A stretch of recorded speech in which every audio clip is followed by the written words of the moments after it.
Hello, good morning. Welcome aboard to AM News. My name is Denise Apomaiji. In our very first story, the Presbyterian Church of Ghana is calling on Ghanaians to show compassion toward lesbians, gays, bisexuals, transgender and queer persons, even as it maintains its doctrinal stance on morality. Church leaders say Christians must focus on guidance, counseling and pastoral care and not hostility. Church leaders were speaking at the inauguration of the Awoshi district of the Ghana West Presbytery. Now Moko has more in the following report. The Awoshi district of the Ghana West Presbytery was officially inaugurated on Sunday in a ceremony that combined celebration with messages on faith, morality and social responsibility.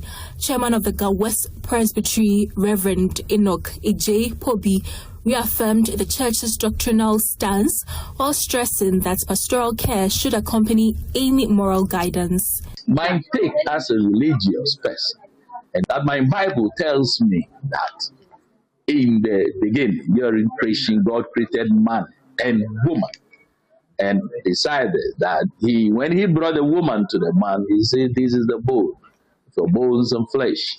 For flesh she shall be called a woman." And then they got married.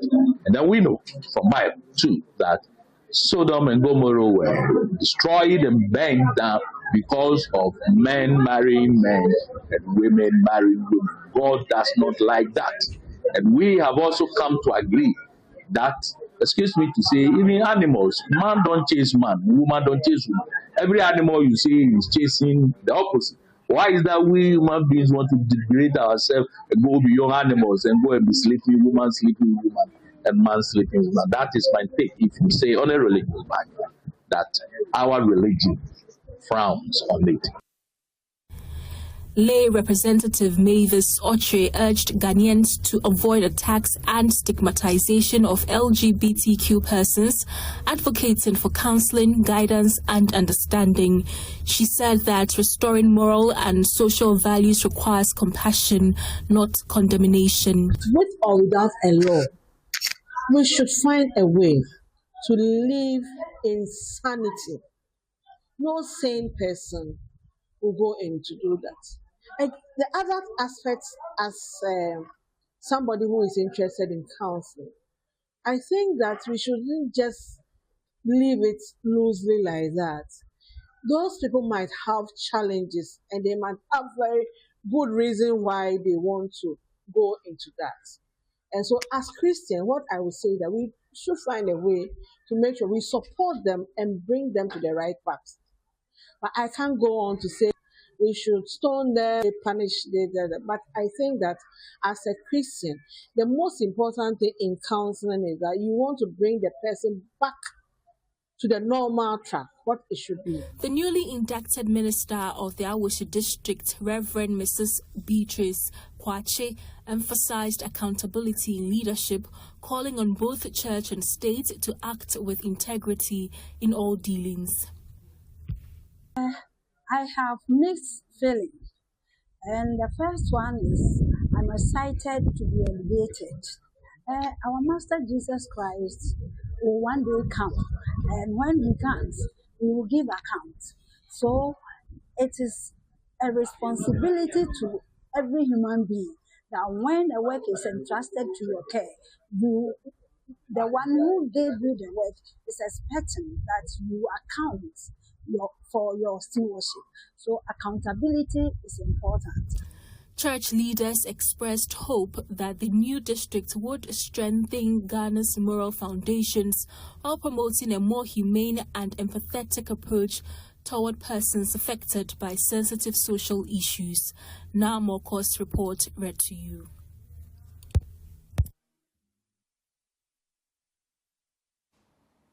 From the church, let's talk about border security.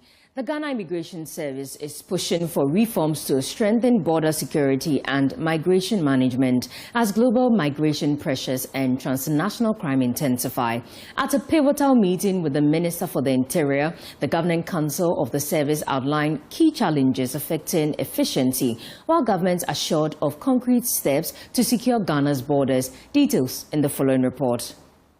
The meeting brought together key stakeholders to address pressing issues affecting border security and migration management, with discussions centered on institutional reforms, resource mobilization, and interagency collaboration. Speaking during the meeting, Chairman of the Ghana Immigration Service Governing Council, Reverend Dr. Stephen Wingham, outlined critical gaps that continue to undermine the service's effectiveness. The Ghana Immigration Service, mandated by law, is to issue visas and permits, has yet to fully assume this role at Ghana's diplomatic missions. Ministry of Foreign Affairs and Research Department staff continue to operate this service on behalf of GIS. Clearance was granted in 2022 for Immigration Service to be posted to 4 missions: London, Washington, D.C., New York, and Berlin. And preparatory visits were conducted in 2023, though deployment has stalled. The Interior Minister Muntaka Mohamed Mubarak acknowledged the challenges, particularly the vulnerabilities along Ghana's borders, describing the skill of illegal entry points as a major national security concern. I know we have a huge challenge currently with our brothers and sisters from the sub-region, with the ECOWAS Treaty and the free trade and free movement of persons. But the challenge is people are on our streets begging.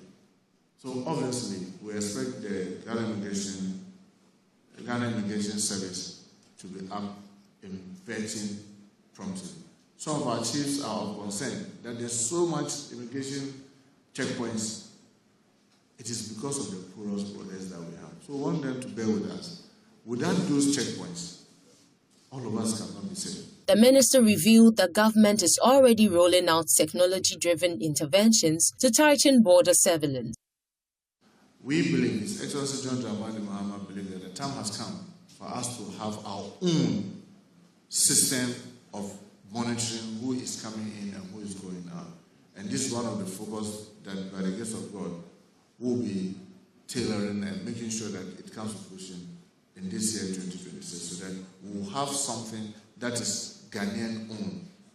We own it, and that is able to even help us not only at the legitimate crossing point, but even the illegitimate crossing point. The engagement marks a renewed commitment by government and the service to strengthen oversight and position the service to respond effectively to emerging security threats. Reporting for Joy News, Michelle Latte.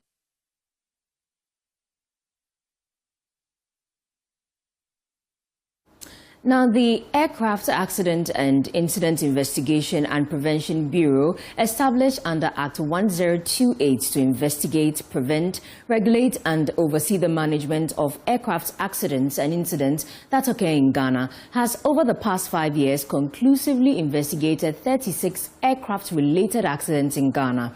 Speaking to Joy News during the Bureau's 5th year anniversary, the Acting Commissioner of AIB, John M.K. Mumboti, explained how these investigations are conducted and the outcomes achieved.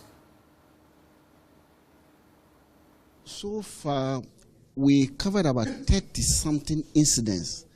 Before we do investigations, we have what we call occurrences. Once they report the occurrence, we have a classification team. The team will then classify into accident, serious incident, and incident. Then we then look at which one that we are supposed to investigate. But when it comes to a total accident, that one is obvious. You see it, then you go ahead to do to investigate. So we have investigated so many serious incidents, and incidents, about 36 of them for the period of 5 years. And meanwhile, the Deputy Transport Minister, Dorcas Afotofe, emphasized that deliberate steps have been taken to strengthen the investigation of aviation-related accidents in the country. Ghana recognizes that credible accident investigation requires independence, technical competence, and adequate resourcing.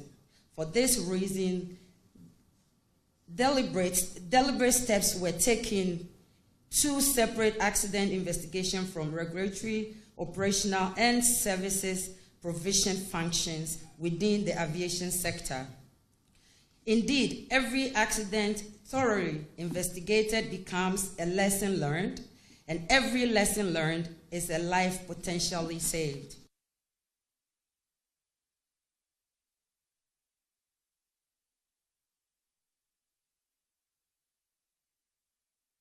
Superintendent of the Cape Coast Metropolitan Hospital, Dr. Vincent Kudo, has appealed to government, corporate organizations and well-meaning individuals to support urgent efforts to improve the hospital's infrastructure.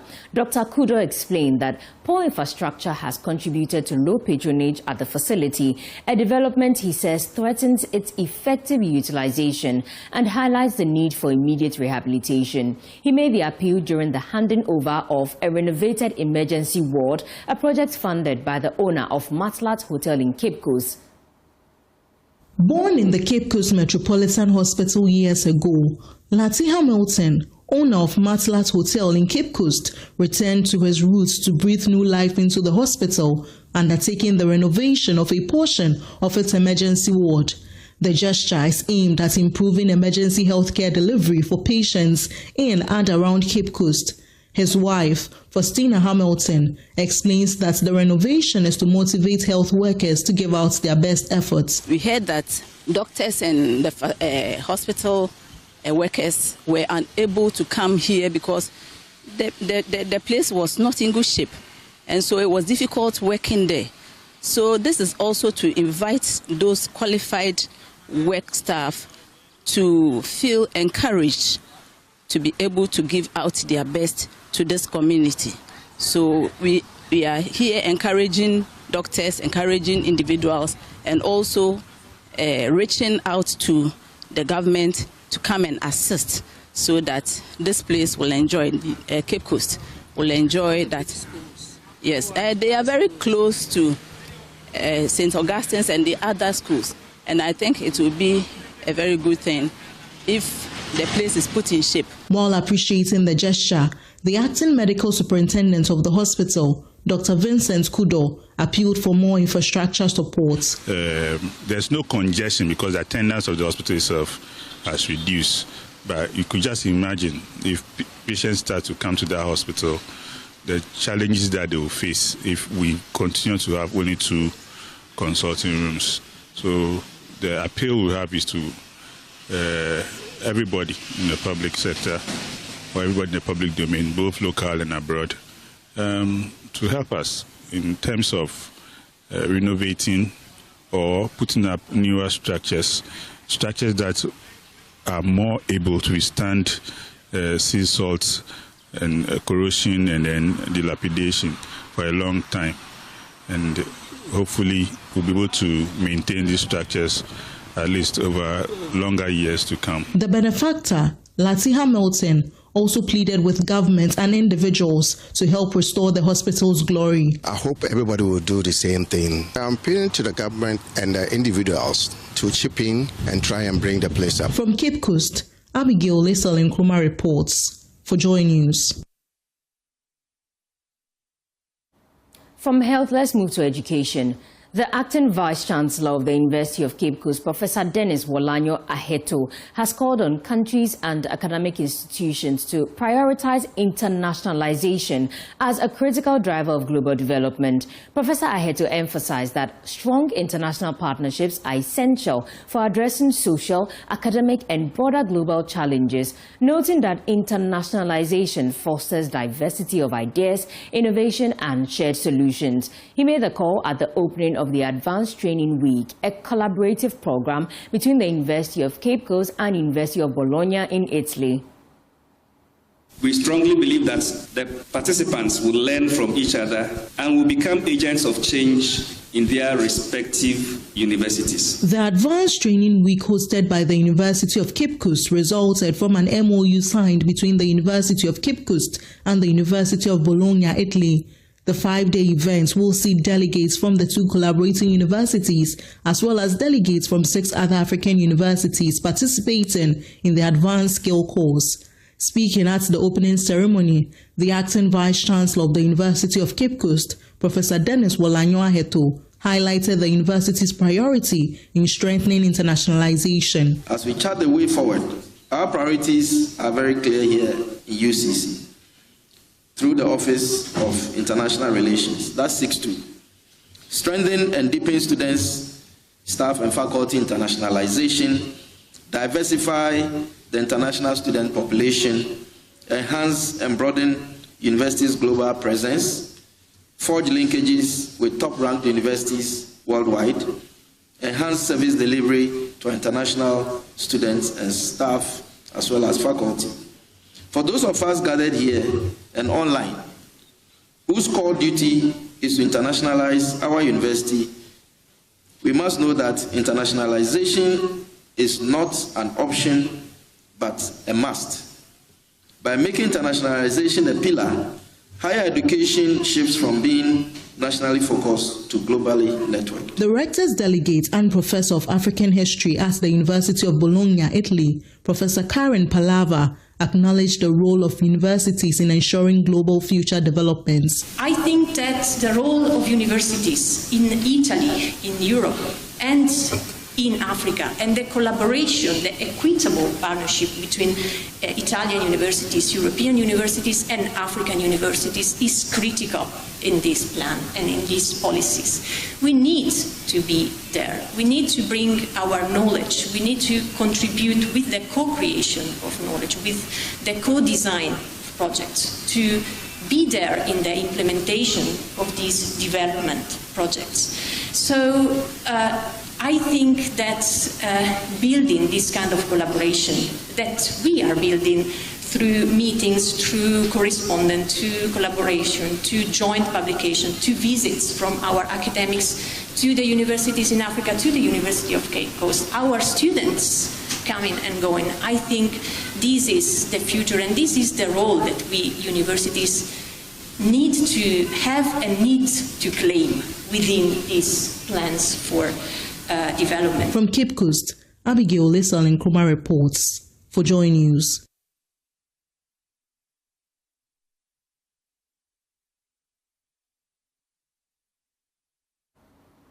And now we'll bring you some business news. We're talking about the petroleum price floor, and oil marketing companies have also been engaging with the NPA on where to cap or where to put the petroleum prices as to removing the price floor so that oil marketing companies can price. There's more in the following report. It's of essence that the chamber as an industry revisit this topic, no doubt. Some of the concerns that Duncan has raised will be considered, and I believe that the chamber is there for the industry. If you look at our objectives, we are also there to have healthy competition.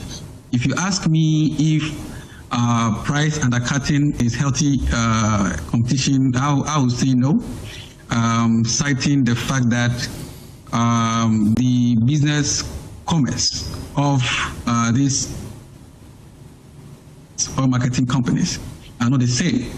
Yes, I agree to the fact that there are so many oil marketing companies, which for me, I'm advocating that needs to be shrunk to have effective players on the field. You can also argue that this would be one of the ways to get rid of them, but in a case where majority are for it and solving an industry issue, even in a price-regulated market, it helps. Because what's the floor price today? The floor price today, looking at the SREF plus the statutory margins and levies, which are constant. The only factor that fluctuate are the SREF pricing and the margin. We have all OMCs who were forced to price below their average break-even point just because their neighbors were pricing below. All right. Even the floor price, like I said, and that neglected them from paying the statutory levies and even eating into their own margin and making their businesses inappropriate. We can argue about the fact that it is not the regulator's business to make them look positive.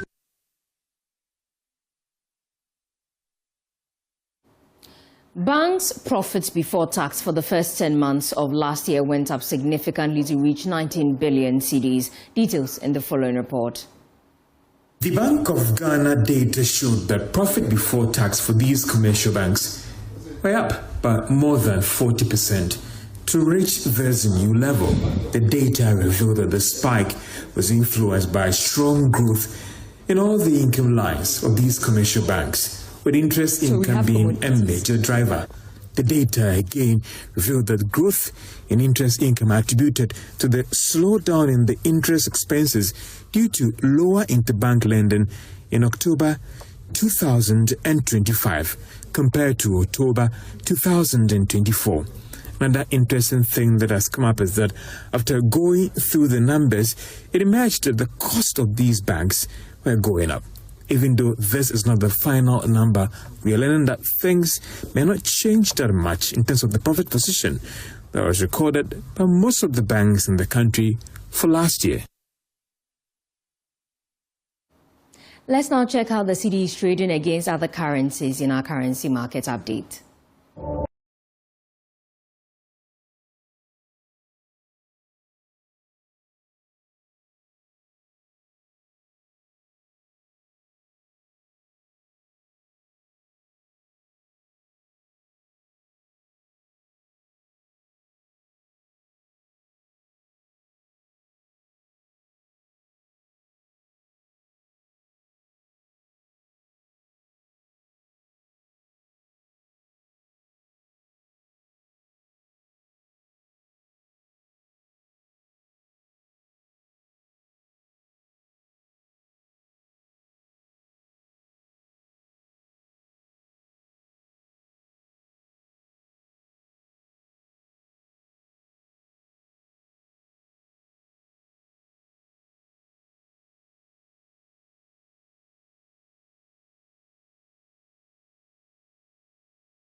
And that's it for AM News. For more news, I know a place, myjoyonline.com. Please enjoy the rest of the show. Sports is up next. My name is Denise Apomaje.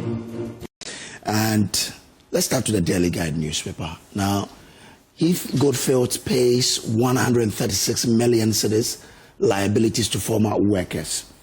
And this is coming few hours after I saw a petition to the presidency asking for an investigation into how Heath Goldfields was awarded that particular mining lease. We'll talk about it in details later on the show. Now, Ken opens wide lead in MPP race, and that is citing a survey by Dr. Dia. Details are on page 3 of the paper. Again, on that particular primaries of the MPP, MPP flag bearer is aspirant to sign peace pact, and we are told that on Thursday, all the 5 aspirants will commit to peace in the primaries, such that the party could unite after that particular primaries coming up on 31st of January. Dubai, India account for 98% of small-scale gold exports, and some agencies or the Gold Board have been giving some explanation as to which country we sell our gold to. Predominantly is the Dubai and India. And Baumia beats peace drums. He's been calling for peace ahead of the election or the primaries. Let's do other papers now. The new finder, Ghana's gold reserves estimated at $146 billion US. That's according to the CPS. Okay, and then we have debt restructuring ripple effect hits Ghana's financial system analyst says. And also, Ghana to curb $127 billion revenue leakages with new AI customs tool. Okay, let's see how that particular one goes. Graphic business, Stanbic tops in corporate banking. KPMG leaders assessment report says. GSC aligns reforms with 24-hour economy after to boost trade. Ghana's economy grows 3.8% in October 2028. Good news for Ghana there. Back page, broadcast to algorithms. FIFA's TikTok alliance signals shift in sports business models. Well, some news coming from there. Now, the insight, Election Watch demands police intervention to ease rising tensions in MPP primary. Okay. Well, let's see how that particular one goes. But get details on page 3 of the Inside newspaper. Rick, because in the last days to the election, you know how things are rising. Now, rekindle the flame of Pan-African solidarity. VIP urges Africa in a historic visit to Guinea. Okay. Trade Minister hails fall in cement prices, thumbs up exchange rate stability, and timber monitoring team steps up on powerful tools as police arrest aid. Get details of the story on page 5 to know which aid they are talking about. And Central East Regional Police Command bust 3 suspects in car stealing syndicate. There are more on that paper. The overseer, GRS AI initiative at port to boost revenue by 45% at no cost to importers. Okay, this is what we are being told. Please contest to represent as well. Nima NDC grassroots appeal to Amina Adams. And Election Watch demands police intervention to de-escalate MPP primary tension. I only believe in election day poll, Edichum says. Okay, let's do the Hawk newspaper. Goil dares Star Oil, and this is a price war between Star Oil and Goil. Star Oil CEO says the MPA should do away with the price floors so that they could go down further. Then the MD of Goil comes in to say, well, you're not even pricing close to the price floors. How are you then calling for the price floors to go off? Until you do that, that's when we can believe in what you're saying. Get details on page 7 of the paper. Interesting what's happening on the oil front. Musa Dankwa versus El Bernard and 6 prophets. That's ahead of the 31st January primaries of the MPP. And then also IMF busts MPP $214 million loss bubble. Really? Okay. I mean, reading, they confirm it, but they say that is because it also helped the economy. But get details there. And let's see how that one goes. Let's do the New Republic. Bring Ken home. Angry mob storms U.S. embassy to drag VIP fugitive former minister home to face justice. Okay, OMC bosses in jabs. That's the story I brought to you earlier. The fight between Star Oil, the leading OMC, and the second leading OMC, Goil, is getting interesting. But of interest to us as consumers is that we're getting fuel at cheaper prices. But get details of their fight in the paper, page 3 of the paper. Now, Rich Hospital scandal forces ministry's hand. And that story is on myjournalline.com, so we'll bring you details of that. Okay, so let's do myjournalline.com. Ofori-Atta to face U.S. court today over immigration status as Ghana pushes extradition. We'll get to know how that particular process goes. The whole nation wants Kennedy and may make strong case for a Japan.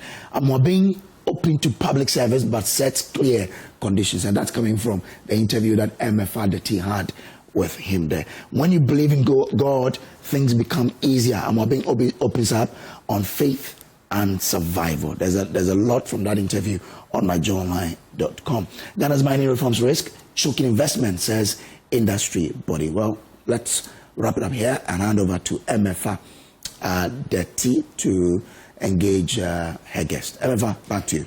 Thank you so much, Deahatapele. You look really, really nice. This is by Sparks by Abby. Okay. They gave me the Sparks by Abby. Thank Solid you. Young lady. We'll see you shortly back on the table on the show.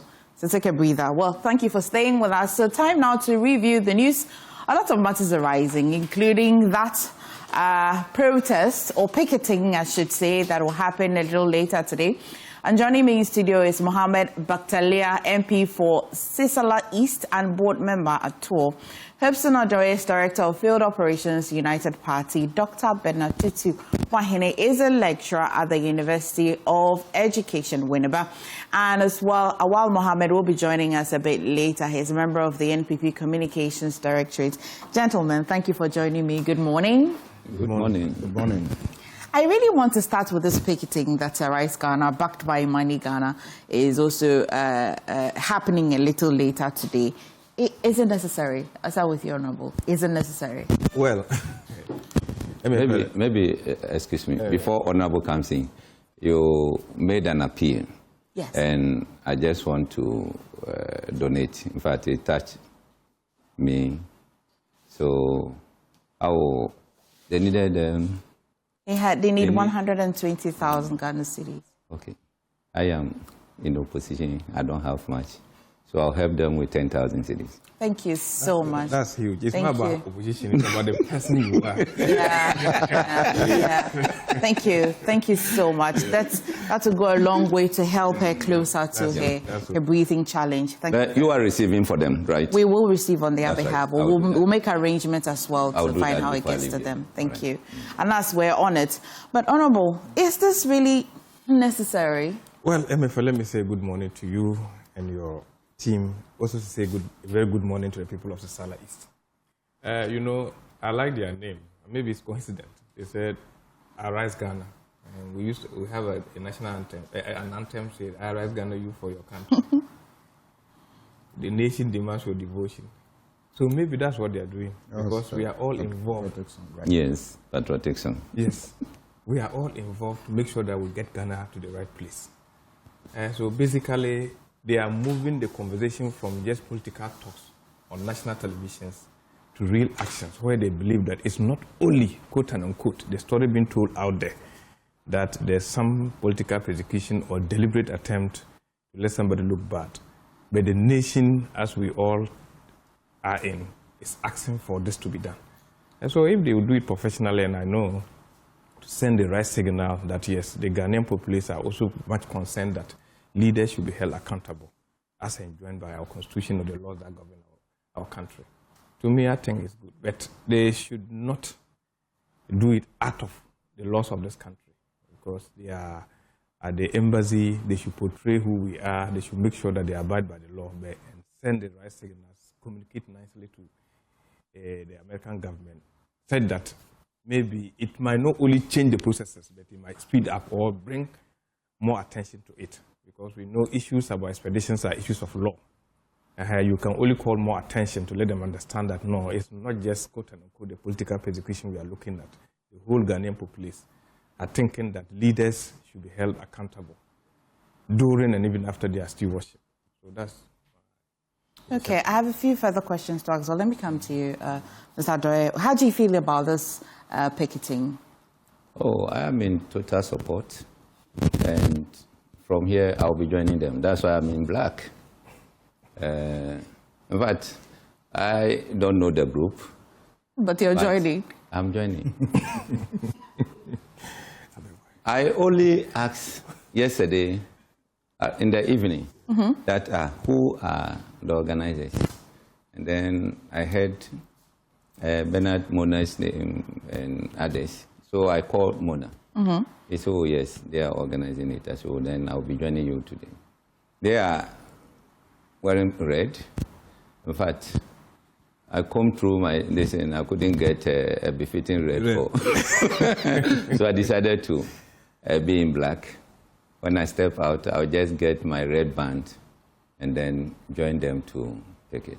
What will you be picketing for? What will be your personal core reason? They are sending a signal to the American government that, look, the person you've detained, we need him here in Ghana to answer some questions. America, they don't entertain corruption and all that. So if it's a corruption-related issues, I think it will, like Honorable was saying, it will take time. For example, look at Abu Trika in Ghana. always they go to court until they come out with a final judgment. They cannot send him. Are you getting it? Now, if American government is aware that these are some of the things that are going on, it may speed up the processes. And today is very strategic because Ken Ofori-Atta will be in court today. Yeah. And as we speak, America, they are on their best now. So by the time they wake up, get to, court, they will see pictures and statements from today's program. It's 2 a.m. in U.S. now, in New York, 2 a.m.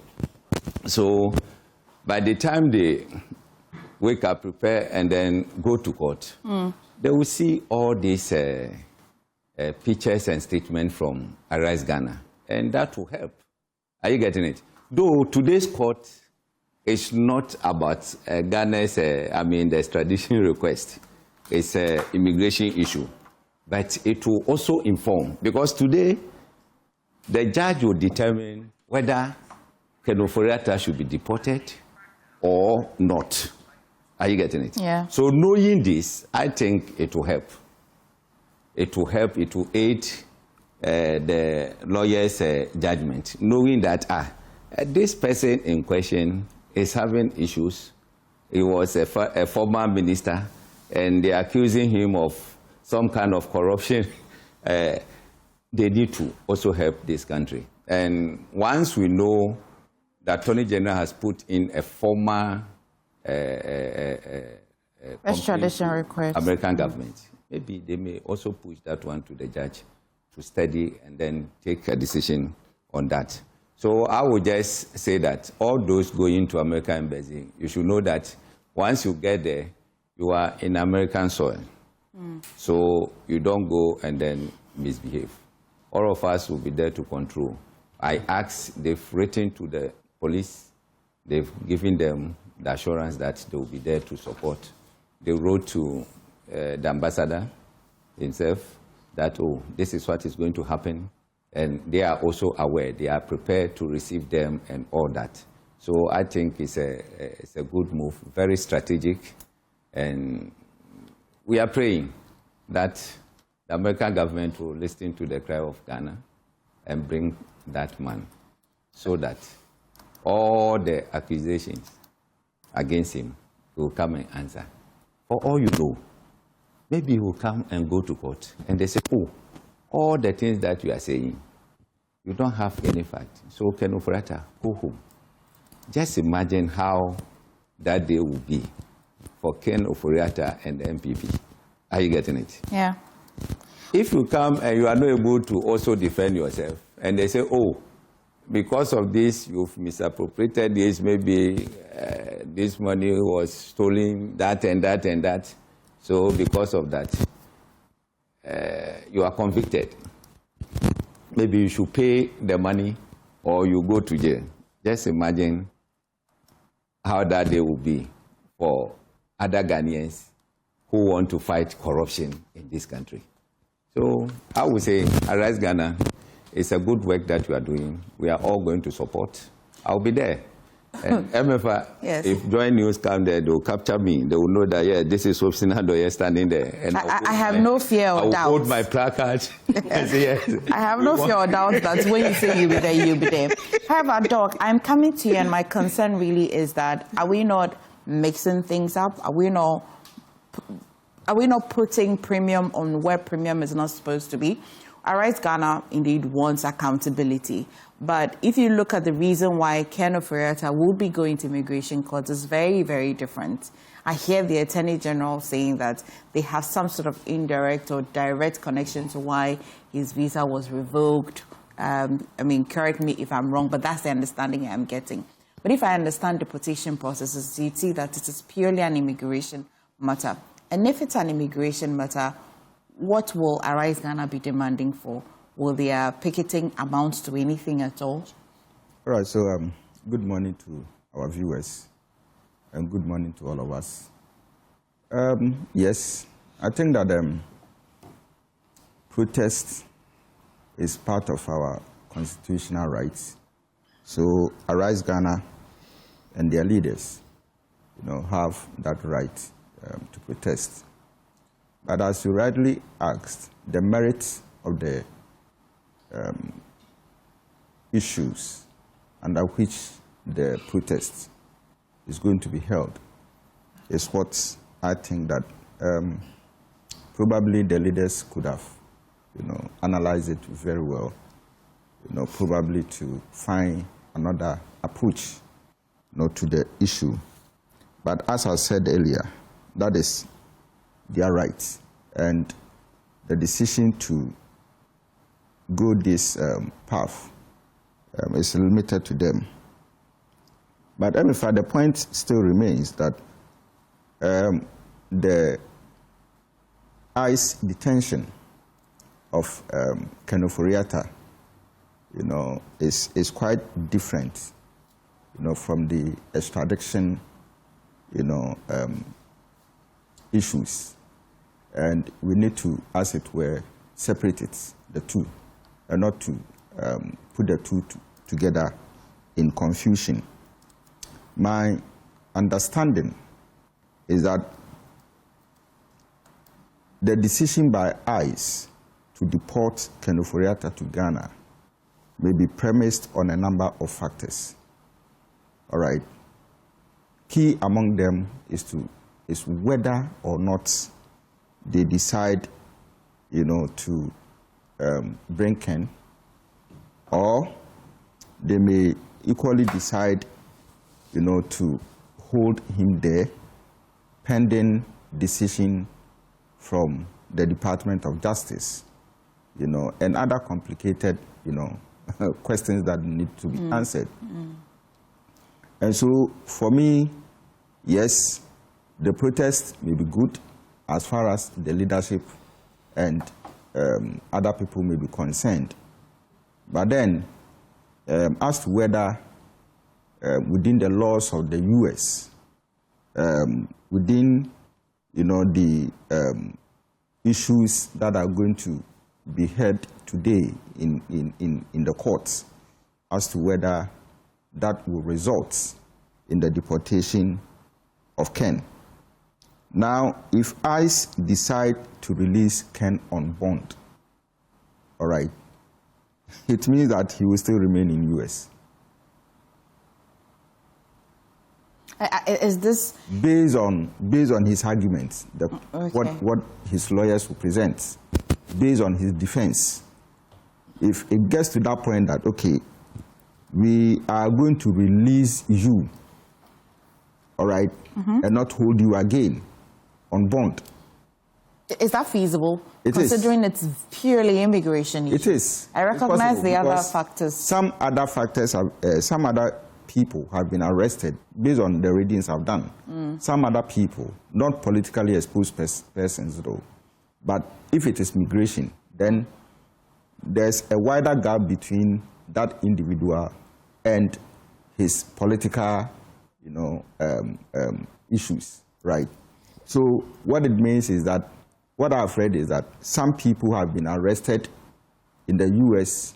by ICE on immigration charges, and they have been released on bond. And some others too have gone through the processes. Remember, Ken has applied. You understand? Yes. Yes. Some others who had applied have gone through certain processes, and they've been granted the permission to leave. So that's what I'm saying, that if ICE decides to release Ken on bond, then what it means is that he will still remain in U.S. Okay. And then some way, somehow, this picketing kind of makes sense. Oh, wow. Thank you so much. Good morning to our cherished viewers, and thank you for the opportunity. I wouldn't be surprised to hear Obsinadoye saying that he will join the picketing. He has been doing this not even in this country, even outside the shores of this country. He has been doing picketing when presidents go to UN and so on. I have seen him do that before. So I would have been surprised if he had said he wouldn't join this picketing. This picketing I think it's much ado about nothing, looking at the case that Ofori-Atta is going to court for. Again, when you look at the extradition process, according to the lawyers, it takes between 1 to 3 years. That's what the lawyers are saying. It takes between 1 to 3 years because it had to go through a lot of rigmarole before it gets to the place where they will say you can be extradited to this country. So I am only surprised the fixation to get the man in this country. You remember in the Airbus scandal, Samuel Mahama, the OSP traveled from here, all the way from here to the UK and interviewed him and listened to him. What is preventing them from talking to him? Because you see, you have only 3 years to go for your 4-year term. You have only 3 years to go. Now, within the next 3 years, are you going to be fighting extradition of the man? Again, he has been charged along with about 7 people. Why is the time of essence? The government or the Attorney General or even the OSP who initiated the process is not concerned about the process? The entire state. I'm saying that the time is of essence because you have even already charged him along with about 7 people.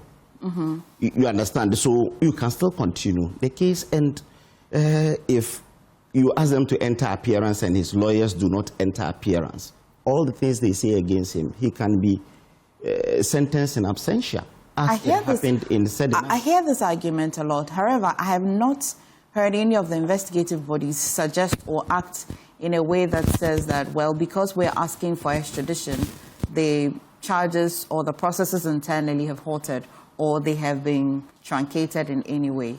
They're still proceeding, are they not? Yes, I'm saying that if you look at the posture of the Attorney General and even the OSP, they want him in this country. Because and that I've is heard what lawyers, raises the alarm. Because I've heard lawyers advance the arguments that, yes, he can be tried in absentia, but the most preferred is when he's here. This is what they have said. Yes, but you can still get him on Zoom. It happened in this country. In 2020, people like two of the witnesses that the NDC presented, they did that cross-examination on Zoom. Gojo Metel Nunu. Okay. When he confessed that he took tea and biscuit, it was on Zoom. Let's take a step back. I see that you try to make an analogy about the other person the Airbus scandal. Yes. Who were you trying? Samuel Mahama. Was he not a British citizen? We don't know whether he's a British citizen. We can check, because I like to think that he is a British citizen. Whether he is a dual citizen, you can't tell. Because he is the direct brother of the president. Whichever way. That's what I'm saying, that he might be a dual citizen. Yeah, but how he will be hauled here will be entirely different from somebody who's not another country's citizen. Yes. Yes. I just want to put that in. Yes, but I'm saying that because he is the brother to President Mahama, we don't know whether he's a dual citizen or he is entirely citizen. Can you not make the point without starting because he's a brother to President? No, I'm saying that I'm saying because you said he's a British citizen. Then I want to lay it bare that indeed he is the brother to the president, so it's possible he is also a dual citizen. But if he's not a brother, is he not a British citizen? I don't know about that. But if he's not a brother, I don't know. How will I know? But if he's not, are you indeed suggesting that if he wasn't a brother of the president, he couldn't be dual or a citizen of another country? I didn't say that. No, I want to understand the logic in it. What I said that in the case of Airbus, the OSP traveled all the way from here to the UK and interviewed Samuel Mahama. Okay. Right? Yes. Then I'm saying that he can still go and speak to Ofori-Atta because they know his address. Which law would be protecting a Ghanaian resident outside of another country for a state body to travel to that individual? It is not about the law. It is about the individual saying that this is where I want to stay. Are we talking about a country's former finance minister? Yes. But is there any restriction that he cannot stay anywhere in Absolutely this not. In this world? He has every right to stay. If he even decides that this is where I want to stay, nobody can really say that he had done anything wrong. Even if he's a former president of Ghana and decides that I want to go and live somewhere, nobody will say that he had done anything wrong. What I'm saying is that if really the state is minded and if time is of essence to this government, the best thing is to interview him via Zoom or get to his place, because where he is, he even gave the address before he even left. After leaving, when the OSP contacted him, he gave the address. Okay. So definitely you could do that. I am asking the Arise Ghana people, are they not really worried that someone who was jailed in absentia for stealing 72 million Ghana cedi, you don't think about her extradition is better than someone who has not, he's here, so I'm advising them. Someone who is here. She's part of the someone who is here.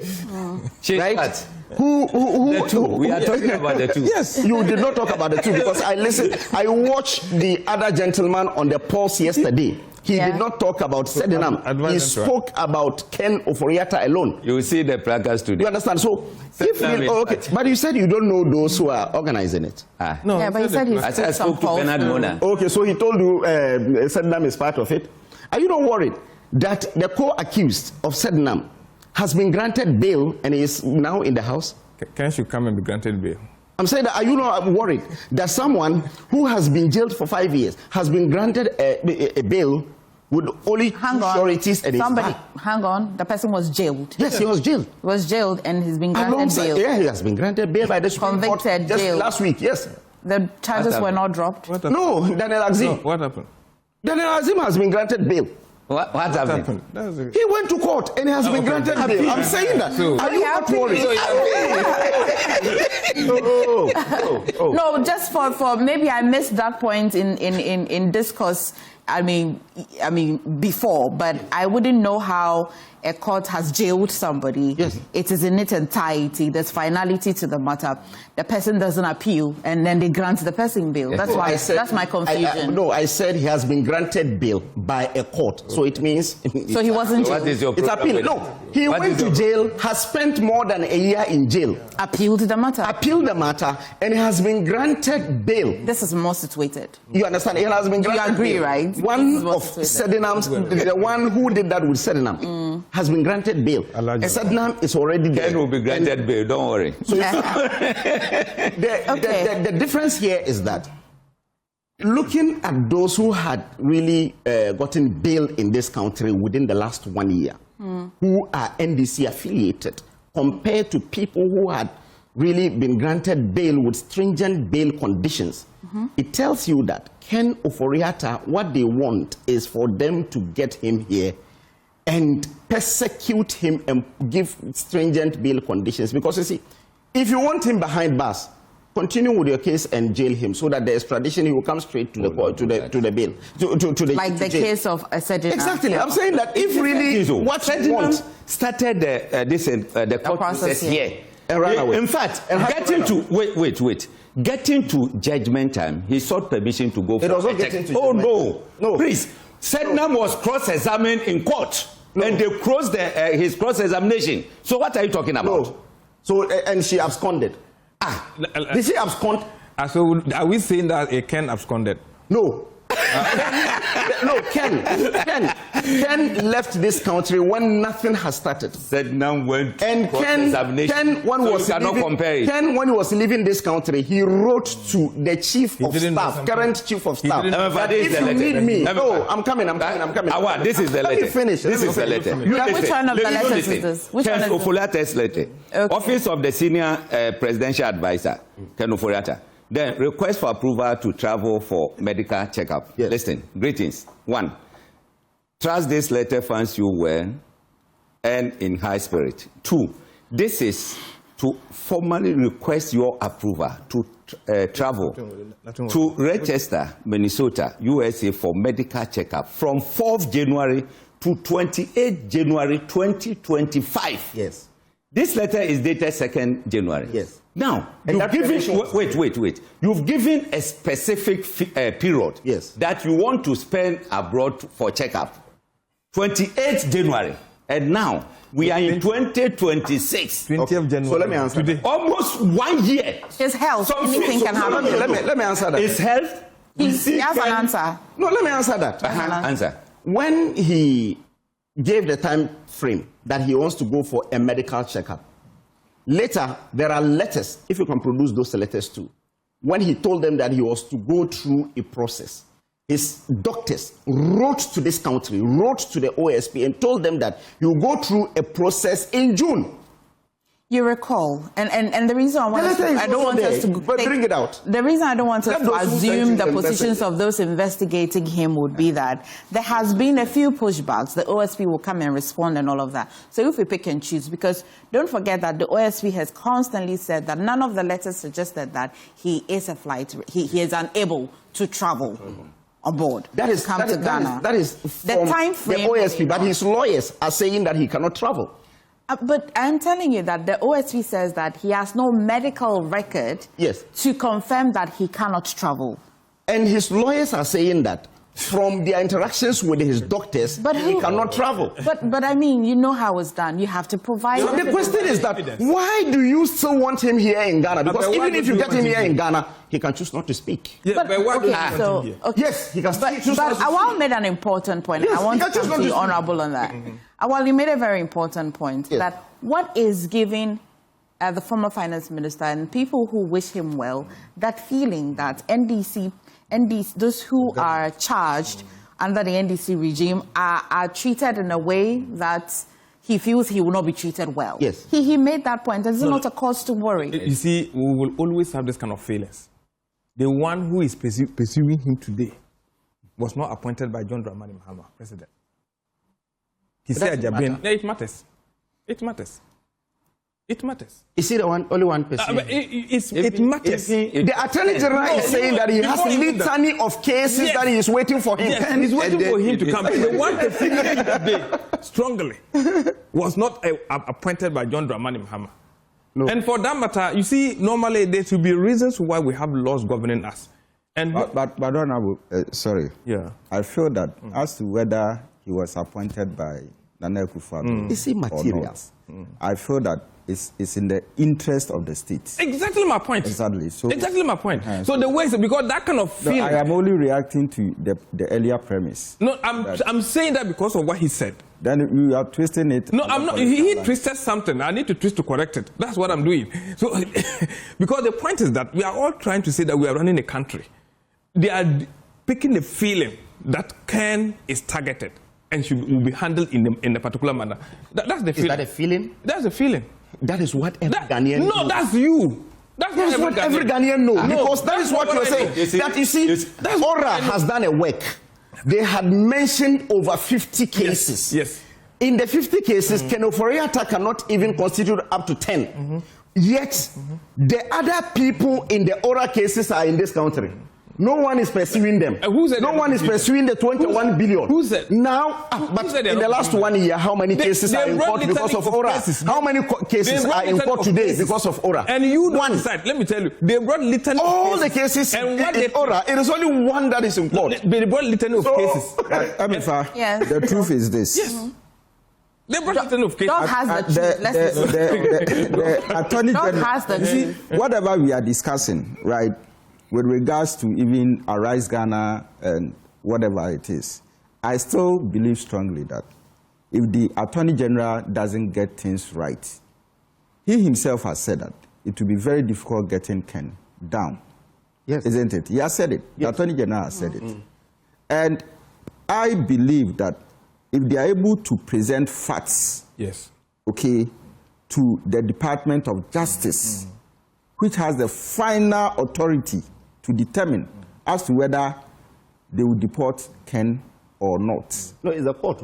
No, the court, yes, but the court in the US first. But even the court, yes, when the court has decided, the Department of Justice. So they should argue their case in court first. You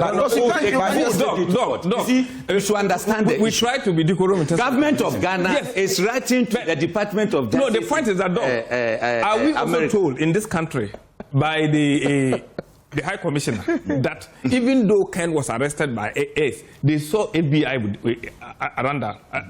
Did he say that? The High Commissioner is an NDC man there. No, you see, there will always be an NDC man or NPP person leading. So the High Commissioner and Ken are from the same because town. of your premise that they are all from Kibi. They are all from Kibi, right? Yes, you see. They are from Kibi. And I even hear that there's some link in terms what are you talking about? Family links. Family links. But they are rivals. Okay. No, it doesn't I matter. understand that one. From a party line. Yes. But that sympathy could also... No, there might be political rivals. Not that rivalry has got to a point that the man has even contested Kufado. No, it doesn't matter. It doesn't matter. It appears we are missing... Literally fought. Just to be clear, you were agreeing that the ambassador to the US was appointed by the NDC. Yes. However, the ICE and FBI, whenever they provide information to him, those people are not appointed by the NDC. So the question, the thing is that I gave that scenario because he said the OSP was appointed by this government. No, but why are you not putting your background? Even if you look at the commentaries, if you look at the commentaries by the ambassador, you could tell that he had scanty information. You see, because he said that he went to them. No. I'm device. I'm looking at his commentaries and the subsequent interviews, even on News File and so on. You could tell that he has scanty information. A lot of the things that he said, he even wanted to see Ofori-Atta. Ofori-Atta said no. And the fact a lot of the things that he said are out of conjecture. No. And some things that he feels. What is wrong with that? What's wrong with that? So that's what I'm saying, that he has an interest.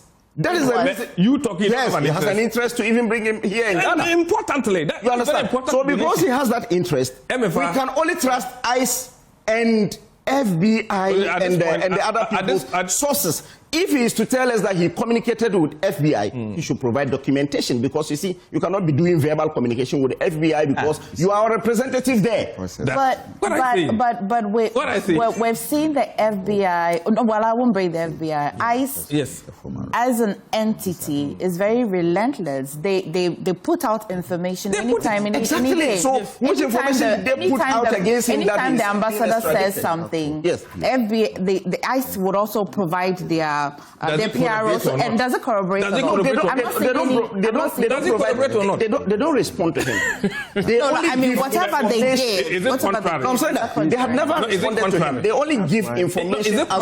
This is the reason we are keeping him, because you see, initially we heard that he had been arrested.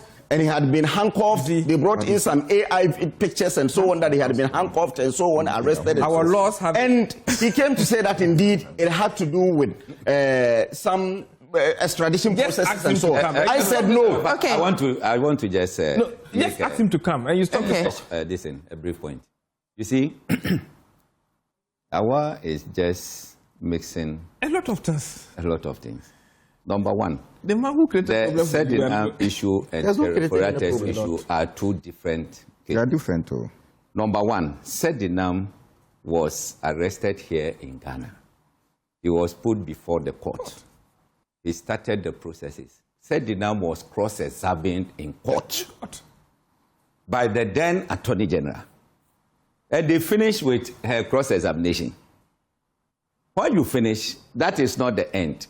They continue with other cross-examinations and other things. So Sedinam was cross-examined before she sought permission to go for medical checkup. Now, the judgment was given in absentia. She was not in when the judgment was given. What did Attorney General then told Ghanaians? He said they are trying to get her, but their sources say that Sedinam was not in US. He has traveled to a country who is not part of the... They don't have an extradition treaty with Ghana. That's right. Okay. That's what they told us. And at long last, we found Sedinam in US without traveling to any place. It means that they were so incompetent that today they want to transfer their incompetence to someone. No problem.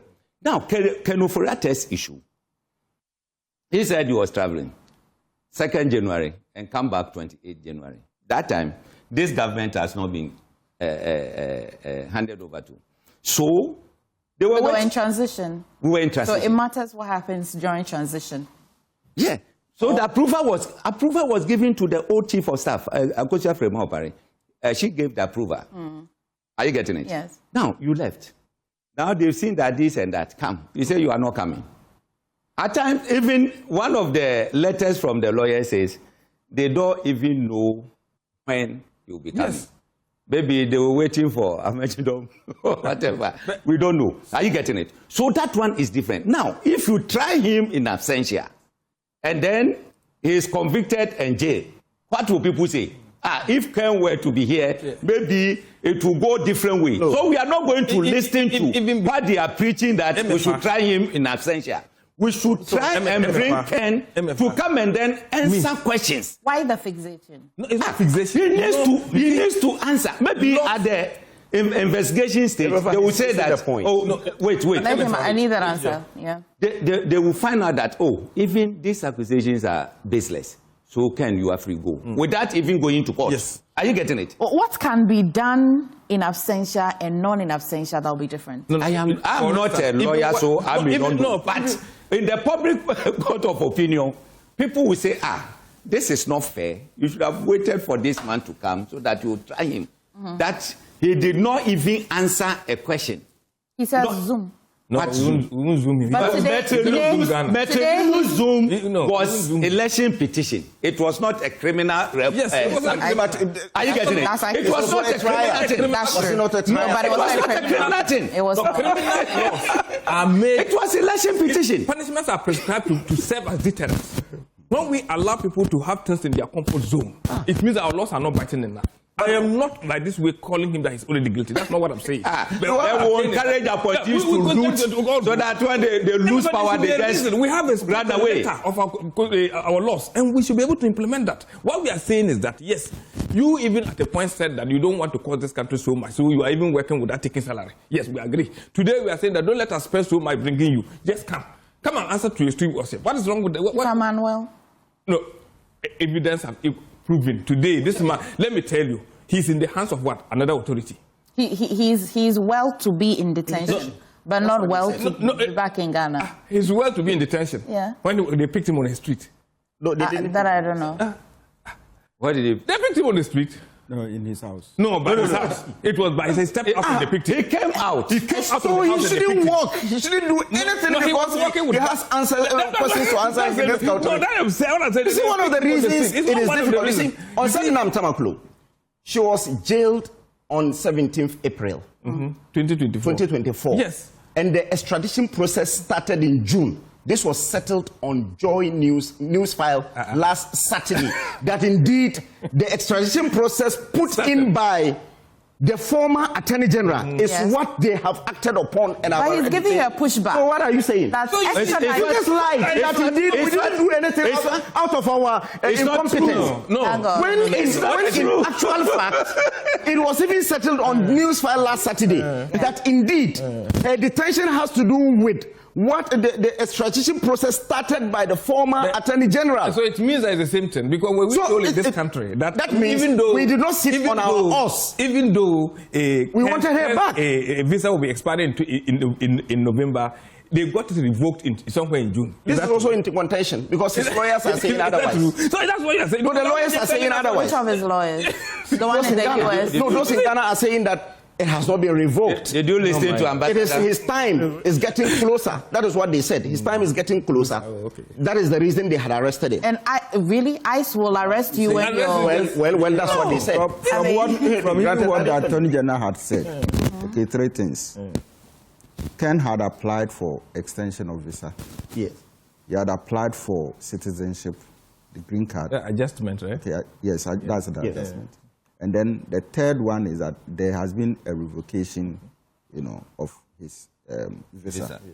You understand? Yeah, okay. That's interesting, Doc, because if it's not expired, something must have triggered the revocation. Yes, that one. When the Attorney General says that so he's there working is closely. still something, because when you listen to Attorney General on that day, he was a bit tight-lipped. Yes. All right, because he was trying to prevent certain information. Information out. Exactly. But my point is this, looking at the 4 processes that the U.S. has for extradition, purposes. Yes. Okay. It makes it a bit complicated. That is the point. And if we can study that and argue those things and probably analyze it very well. No. But for me, Honorable, I still believe that people can hide behind the honors still people lies. can hide behind the law. In as much as we are talking you about... You and me agreed here, you should come back. No, I understand. Yes. That one, I don't have any problem because I've stated it time and again and people again. Can use law to their advantage. That Ken must come. All right? If for anything at all, to preserve his own image. All right? Why are we concerned about somebody preserving his own image than himself? No, but we also have to make set a standard in this country that public servants will not take advantage of us. That's simple. So That's for simple. me, Why are we running away from he coming is not a problem. My problem is when the Attorney General and the OSP make mess out of this. Then, of course, their credibility... What would a mess look like? Yes, like I stated earlier, okay, if you say the man has committed a crime, fine, tangible, credible, charges again. Charges Start the process. It has started. Which one has started? So then deepen it and make sure that the man is back. Doesn't matter the quantity. It doesn't matter the quantity. Just come.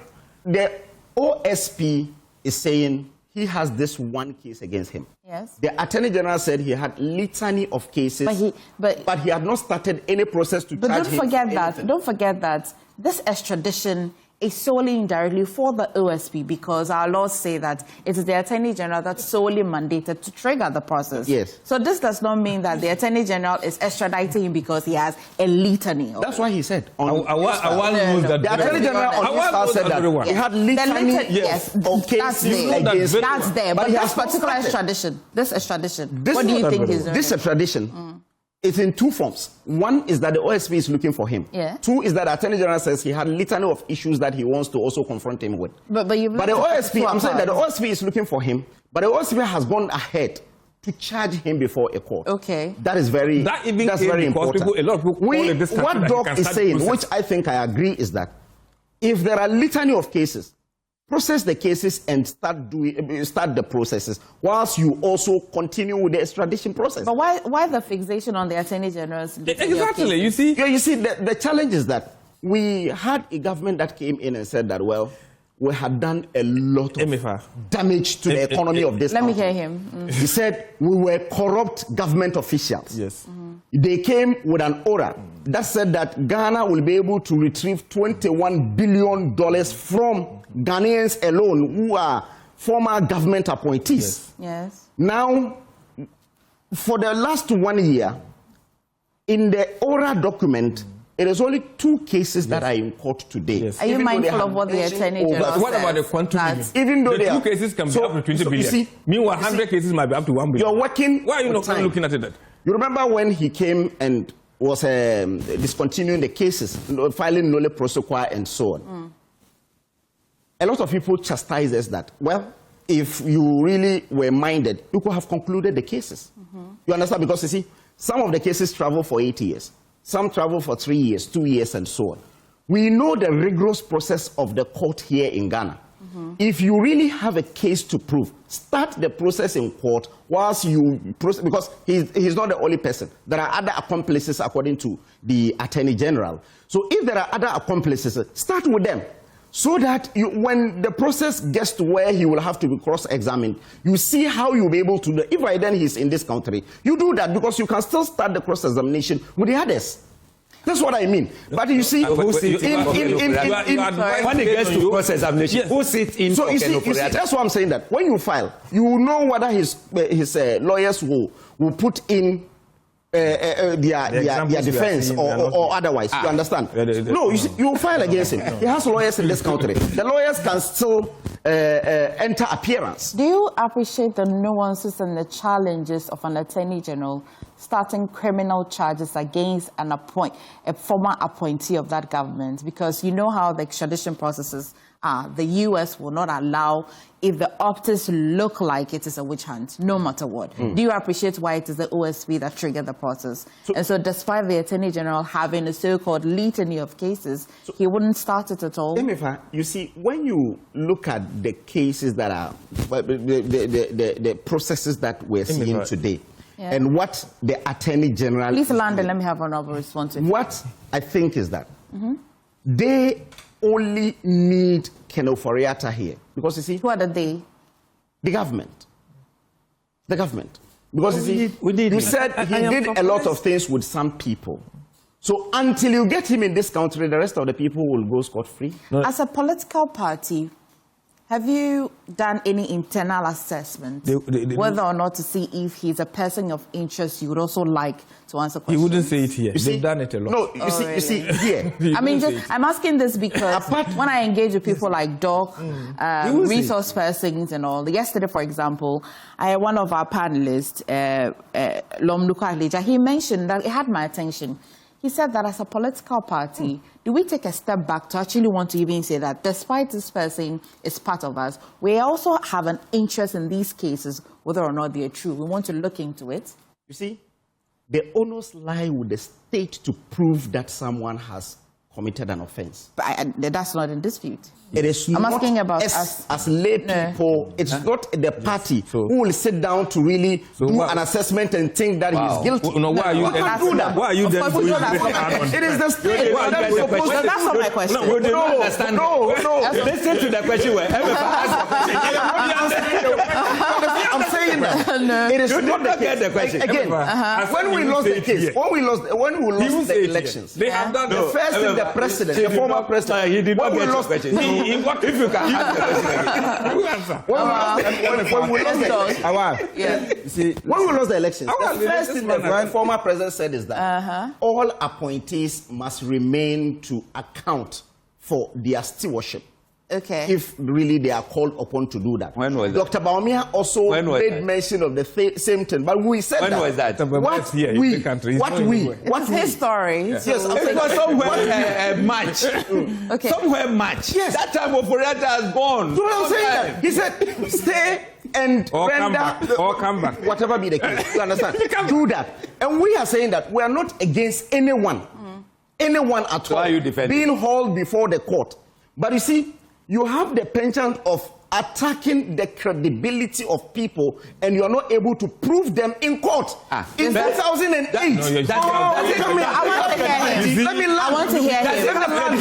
Let me land. In 2008. Funds in your hand. I'm saying that, my friend. In 2008. Stop talking about they mentioned people like Akufo-Addo, they mentioned Ghana at 50, they mentioned a lot of people that they are corrupt.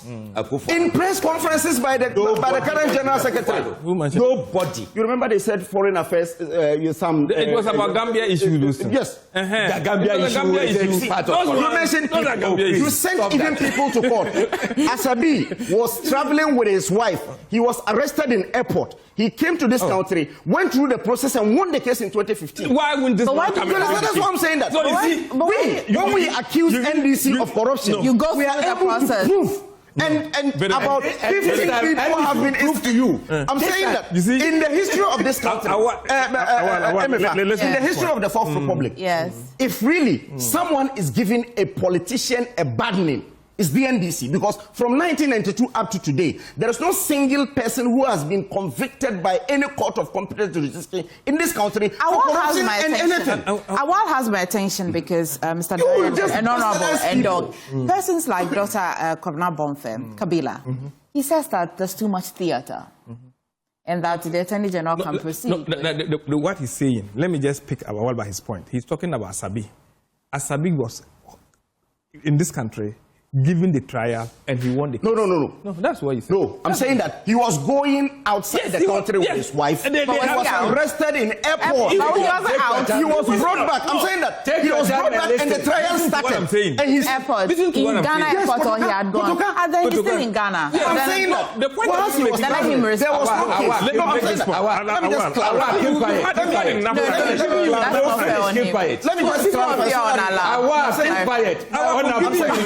I want him to clarify. So there was no pending case that Asabi and his wife were into.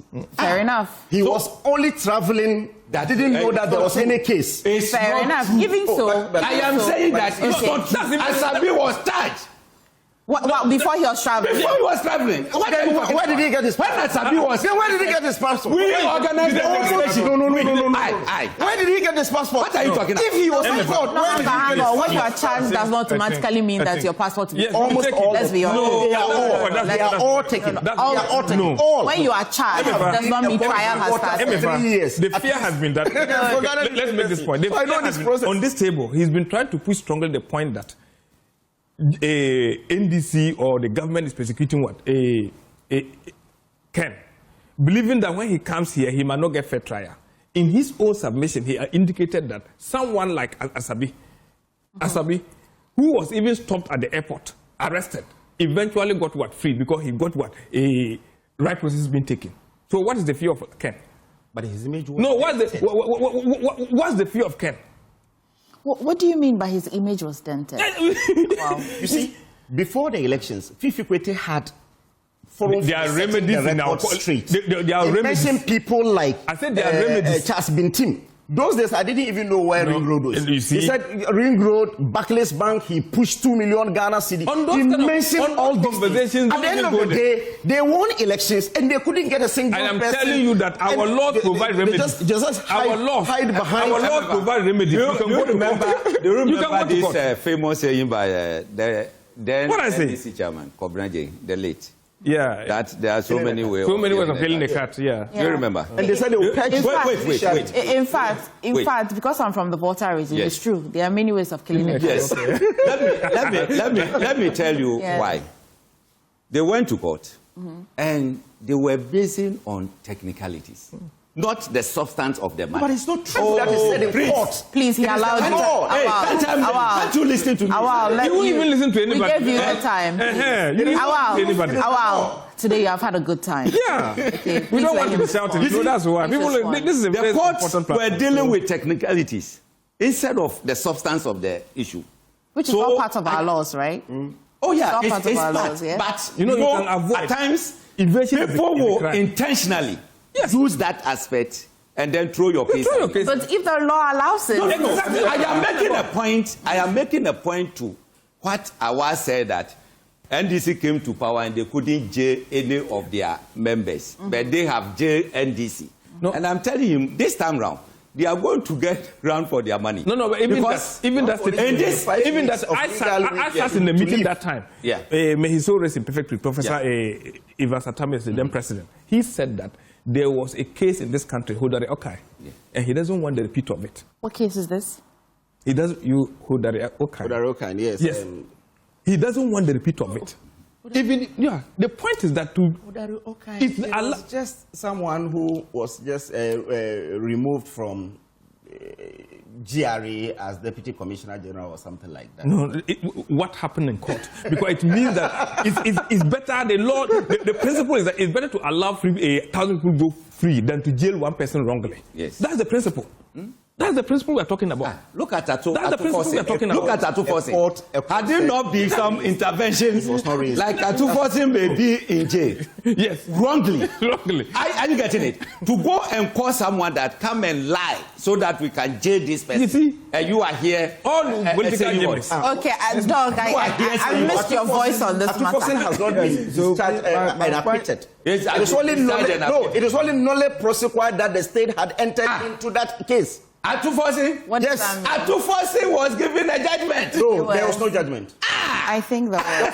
I think there was. No, I'll check for it. I'll check there was for no it. judgment. No, in Parliament, when Atufosin they were closing Parliament. Cross-check. Let's the current Attorney General has to discontinue the case. It's part of the Nole procedure. It was not discontinued. Okay. It was a judgment. Later. No, it was judgment. Even stop shouting. It was free. What was the judgment? Who shot more? I know that there were a few appeals on that particular matter, which I know that Atufosin won. Then Attorney General was Atufosin won the case. I don't know whether it's a substantive matter that was appealed on. Simplicity. He didn't win. Not the substantive matter. There was. I said go for Atufosin's closing. He went to an appeal. An appeals court. A minority leader. Appeals court. Go for it. There was an appeal pending. This Attorney General came and said he was not interested in that case. So he filed a It's not true. There was no judgment. So if there was a judgment, what is the detail of the judgment? Okay, but truth of the matter is, if a person goes to court, if they go to appeal that there shouldn't be no case to answer, and then that is granted, it means that it was not granted. It was not granted? The case was pending when the current Attorney General had to discontinue the case and file a nolle prosequi. You can cross-check. You have able producers who can cross-check. So let's tax your production team. Yes, to do that right now. The final speech of Atufosin as minority leader, he mentioned this case, how they plan to throw him into jail wrongly. Are you getting it? It's there. The case was finished. Atufosin won the case. Completely, because the then Attorney General was exposed badly. Yes. Badly. You come and say that they discontinued, they filed nolle prosequi. Where did you get this information from? Where did you get it from? He came prepared to separate. Have you ever heard Atufosin's name in this nolle prosequi? No, I haven't. What are you talking about? No. You see, Emifa, no. There are two questions. I am of the belief that when it gets to this point where, we are talking about jailing and all that, then we are not doing Ghana any service. Yeah. I feel that justice is justice, right? And that when someone has done anything wrong, especially if you are a government appointee and in your own interest, you decide to probably get certain benefits you are not due for, engage yourself in corruptions and all that, you should be able to present yourself for trial. Sure. Now, I believe that, you see, for this country to even move on, smoothly as we all desire, as part of the blueprint laws, that the code of conduct that the president gave to his appointees, I think he should revise it and add something here. What I think, based on Ken's how do you call it, experience, and then Edinam, Sedina Tamaku's issue, I think that henceforth, we should find a way of making sure that once you are a government appointee, all your health and everything should be checked in Ghana. Please, let me land. Yes. No, because I'm supporting you very strongly. Yes, and then we make sure that even if you leave your position, all right, for a number of years, let's say 5 years, you cannot travel outside the country to probably seek any refuge anywhere or something. Okay. Right. Now, if that is done... Doc, just a minute. Okay. Just a minute. So, on July 30, 2024, one of my colleagues in the industry, Manuel Hodgson, reported for Graphic and said that Court of Appeal acquits Kasia Atufosin, and I'll just give you a bit of... The Court of Appeal has acquitted and discharged the minority leader. He's currently the finance minister, not the majority leader. Now, Dr. Kasia Atufosin, who was standing trial for allegedly causing financial loss to 2.37 million euro to the state in an ambulance deal. In a 2-1 majority decision, Tuesday, July 30, the second highest court of the land held that the prosecution handling the case did not establish a prima facie case for Dr. Kasia Atufosin, who is a former deputy finance minister. Dr. Forsing is currently the member of parliament. We know this and all, but the crux of the matter is that he was acquitted. So this is 3 news. What date is that? Attorney General, January 30th, 2025. Okay. Attorney General Dominic Ayine drops appeal case against court ruling on Ato Forsing case. Attorney General and Minister for Justice Dominic Ayine has decided to abandon an appeal initiated by his predecessor, Godfrey Diebo-Adame, regarding the acquittal and discharge of Ato Forsing and Richard Japa. The 2 men had faced charges of causing financial loss to the state, but a court of appeal cleared them of these charges. In a formal notice of abandonment to the appeal dated January 23, 2025, Mr. Ayine confirmed the government decision to no longer pursue the case. The notice, which was made available to 3 News, stated that the Republic had previously filed an appeal challenging the judgment delivered on 30th July. Which means that on this court appeal, the then Attorney General also appealed on this decision. So that's what I'm saying, that the case, this current Attorney General, that is Godfrey Dominic Ayine, had filed a non prosecutor in the case. So do we know? Because but what I read, what is hang on. Because he was discharged at the Court of Appeal, where did he appeal this? In that same court? Where did the Attorney General appeal this? Look. Okay. MFA, the same thing that you read. He said, though Attorney General considered the decision perverse and intended to appeal to the Supreme Court. That is number 1. Now, when you go to the acquittal, listen. It's a 2-1 majority. Oh, please. Wait. I said that the current Attorney General. You are not the only person on the show. You lied. You just lied. That there was no lie. He said there was no prosecutor in Ato Forsing. Didn't he say that? I didn't read. Whoever heard but for reading this, I didn't hear that as a journalist. Apart from you saying it. And I'm saying that when a person is very sure of their point, it's wrong to say they lied. Yeah. Actually, yes. So he said, if you didn't hear, wait. But you are drawing our attention. Hang on. The acquittal is a 2-1 majority. Yes. Listen, a 2-1 majority. I speak by the Court of Appeal, freed. You can be wrong. Dr. Ato Forsing, minority leader, and Richard Japa. Reasoning: the court found the prosecution failed to establish a prima facie case, meaning no sufficient evidence was presented for them to defend themselves against charges of causing financial loss. Yes. The then Attorney General disagrees. That's why he appealed to the Listen, you go to court, yes, you are Attorney General. You are going to prosecute someone. It is on you to provide a watertight evidence. But if there was no evidence, Nothing. That even the accused No, but if the matter indeed went to the Supreme Court, the Supreme Court was not going to take a decision at all. It was still allow the then Attorney General to provide substantive. He did not file. He just mentioned that. Listen. Why did he file? That's a good question. He just mentioned. Why did Ayine file a prosecutor? However, the thing is that the one court ruled. Yes. Okay, in favor of Ato Forsing.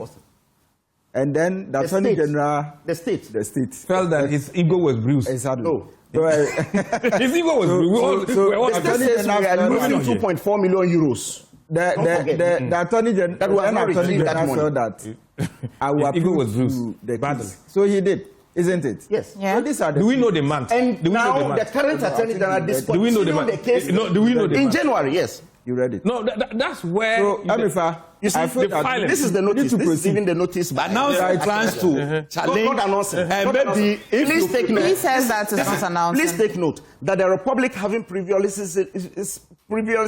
served notice about the court against the judgment delivered on the court 30th January. Awal, take your time. I need to follow you. Notice that the Republic does not.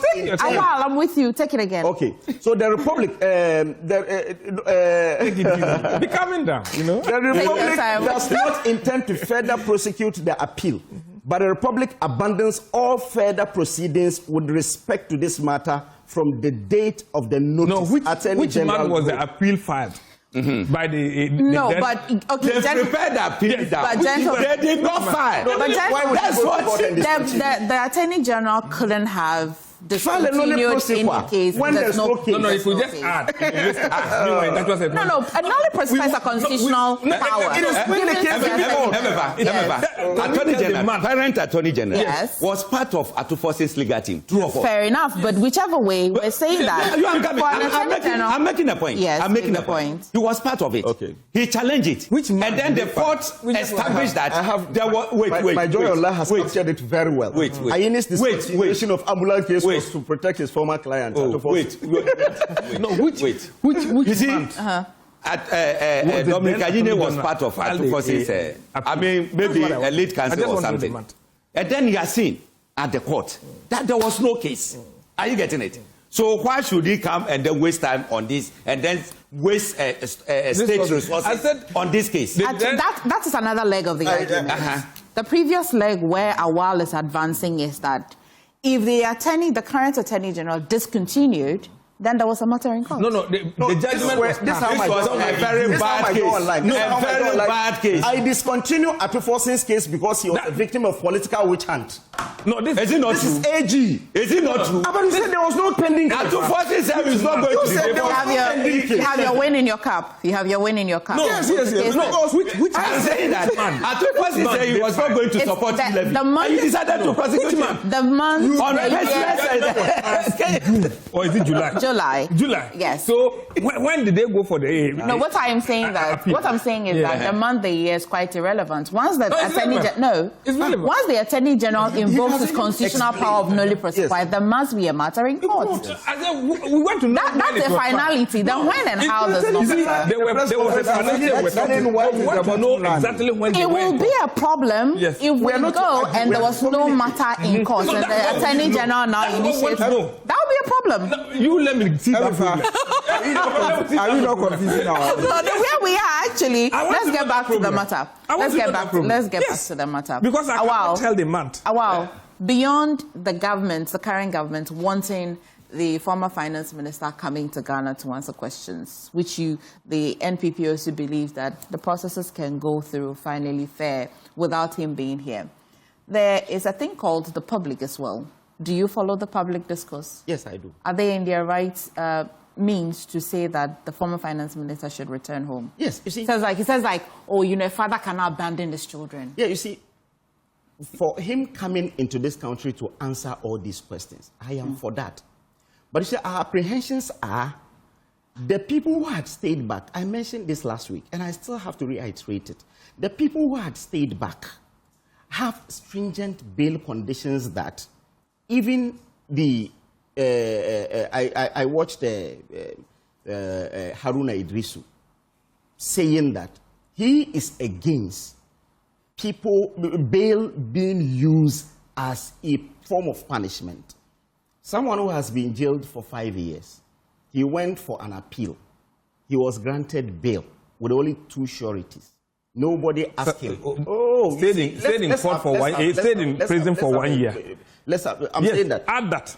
He stayed for 1 year. For 1 year. And few months. He went for an appeal. There were no stringent bail conditions. It's just 2 sureties and that is it.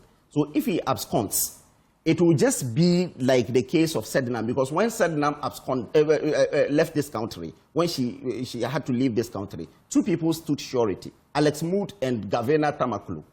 They were passed through the rigorous processes and they were discharged. Yeah. You understand? So today, if Daniel Axim decides to leave this country, the same thing, the 2 people will also just be subjected to these things and they will be discharged. But you see, on this table, let's spend a little minute on this conversation about bails being used as a form of punishment, which I like to think is what the family and friends of the former finance minister are concerned about. We often, by the way, the former Attorney General filed it in August. So that's what I want to know. Yeah, exactly. So it's material. Yeah, right. So I wanted to know. In August. Yes, he stayed in office till the next year, January 7th. Wait. It's the Supreme Court. Wait. Attorney General firing. You were having every day somebody. How can he take every day somebody was going to over 6 months? Every day. How? Atufosin's appeal. How long did it take? Every day. And then Attorney General filing an appeal and over 6 months. The question was going to court every day. This was just a political game. As for the nuances of it, is a problem because Just yesterday, I had a conversation with Captain Prince Kofi Amoabin, retired, who says that he's been in court for 8 years, a little over 7 years. So the time in our judiciary system is a conversation we must have. But when people are pursuing on political persecution, we should understand them. What was the basis of Atufosin's prosecution? Okay. Because he spoke ambulances that we bought. And they became a scrap. No. Are you not superhuman? Sit down. In silence. The same thing will keep quiet for you. Keep quiet for us to speak. What is the meaning of that? Don't represent the facts. You have your time to clear the facts. This Bawumialistic behavior is Is there a term like that? What was the genesis? Atufosin spoke against e-levy, that minority were not going to, they were not ready to support e-levy. Was this fact represented in the facts that were the issues that were raised in court? That was the basic same feeling that you because we're bringing the argument from courts to here. We can't bring commentaries. Yes, that was the basis. Look, that was the basic thing. Look, okay. I've had some conversation with Attorney General, former Attorney General. Who matter. I cannot just come and be saying it. Okay. Are you getting it? Okay. In regards to prosecutions in this country, look, we don't want to open this thing. Let's not. Let's not. But so the concern about this bill. When I say it, it's huge. Okay. I would love the hugeness, though. What Wilson is trying to, be economical with, I feel that is where my fear is. You see, Ken issue, is about unnecessary, probably persecutions. Yeah. Okay, that we directed at him. That was prosecution why or persecution. Persecution. And this persecution. Okay. Persecution. You finish it. That is why his lawyer, in conversation with the Attorney General, was asking Dr. Yeni whether Ken would have a fair trial and his human rights will not be trampled upon. All right. Yeah. We have said about the current finance minister, Atufosin, going to court and all that, where even charges were not substantiated. We just mentioned Amoabin. Yeah. All right.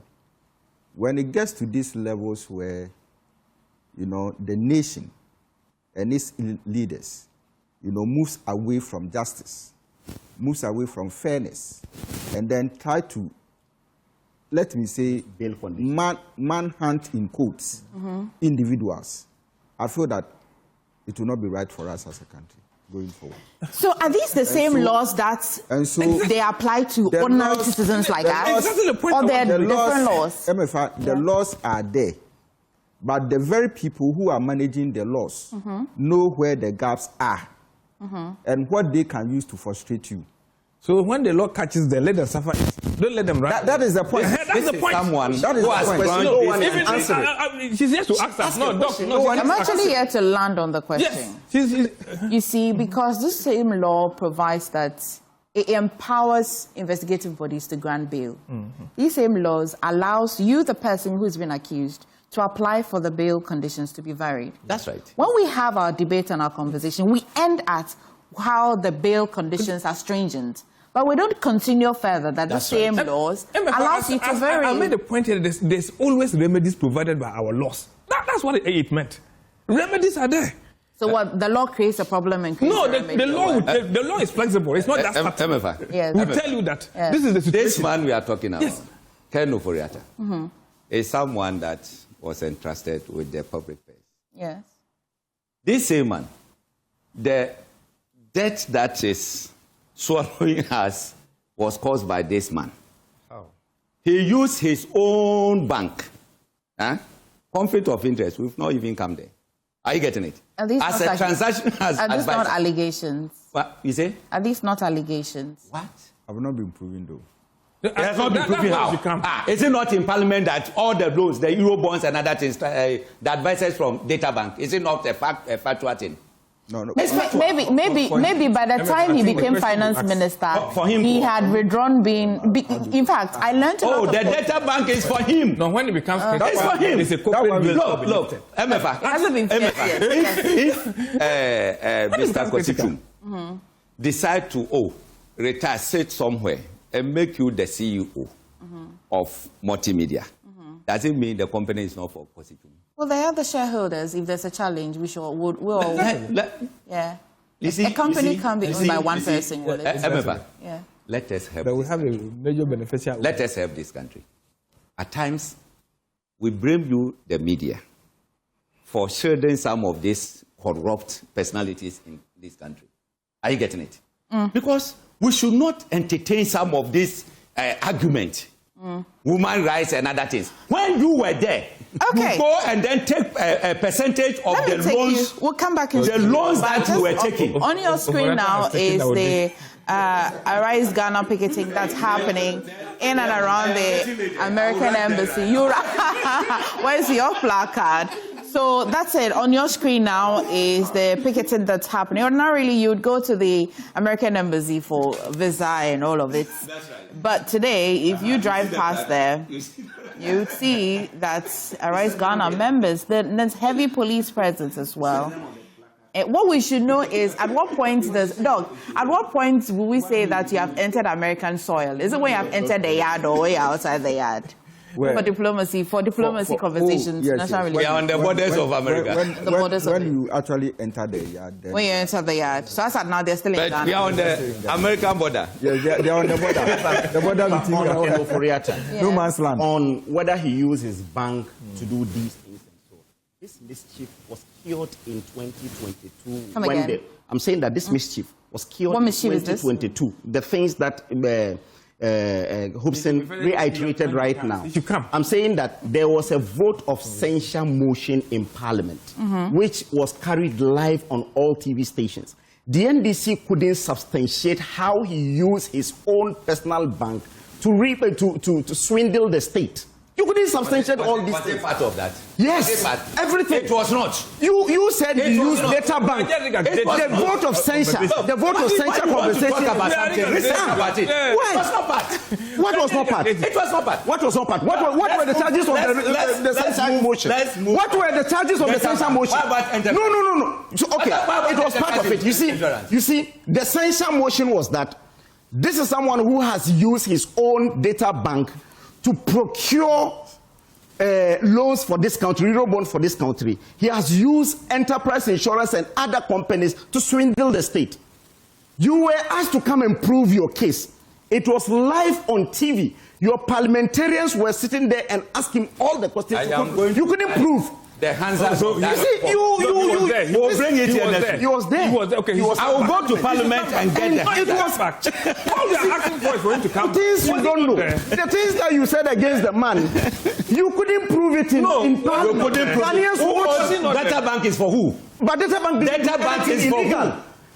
From 2022, you went to. You are here suffering and then you are divided. Your people who is suffering. Who is suffering? Who is suffering? Did I tell you I'm suffering? I'm saying that. I'm saying the facts. You are saying that. Okay, let's have one conversation. You said he used his businesses to swindle the state. Granted, what you are saying is. Then there was a motion of censure and he was to remove there to him. Oh, come in. I'm coming. To remove him. The things that Hobson said right now were raised. Nobody within the NDC was able to really prove that he used data bank to be able to do all these things. So as we speak right now, the state has not also started any case against data bank. I'm not seeing anything that suggests that in 2022, and of course the conversation is digressing to other areas, which are all important. It shapes the public discourse. The same way as the... But December 8, 2022, you'd see that a bid to censure Ghana's embattled finance minister Ken Ofori-Atta failed on Thursday when ruling party members walked out of parliament, depriving the opposition of the 2/3 majority it required to pass the motion. Now, why was he censured? They accused him of deliberately misreporting budget deficits to parliament and maintaining conflict ties to commercial banks that allowed him to benefit from the country's heavy debt burden. Yes. Now, during censorship hearings last month, Ofori-Atta said he was truly sorry for the country's economic hardship, but denied accusations of wrongdoing. Yes. So, I think most of the censorship was on decisions. No, the censor motion took 2 months. He was in parliament every day. This one was this one.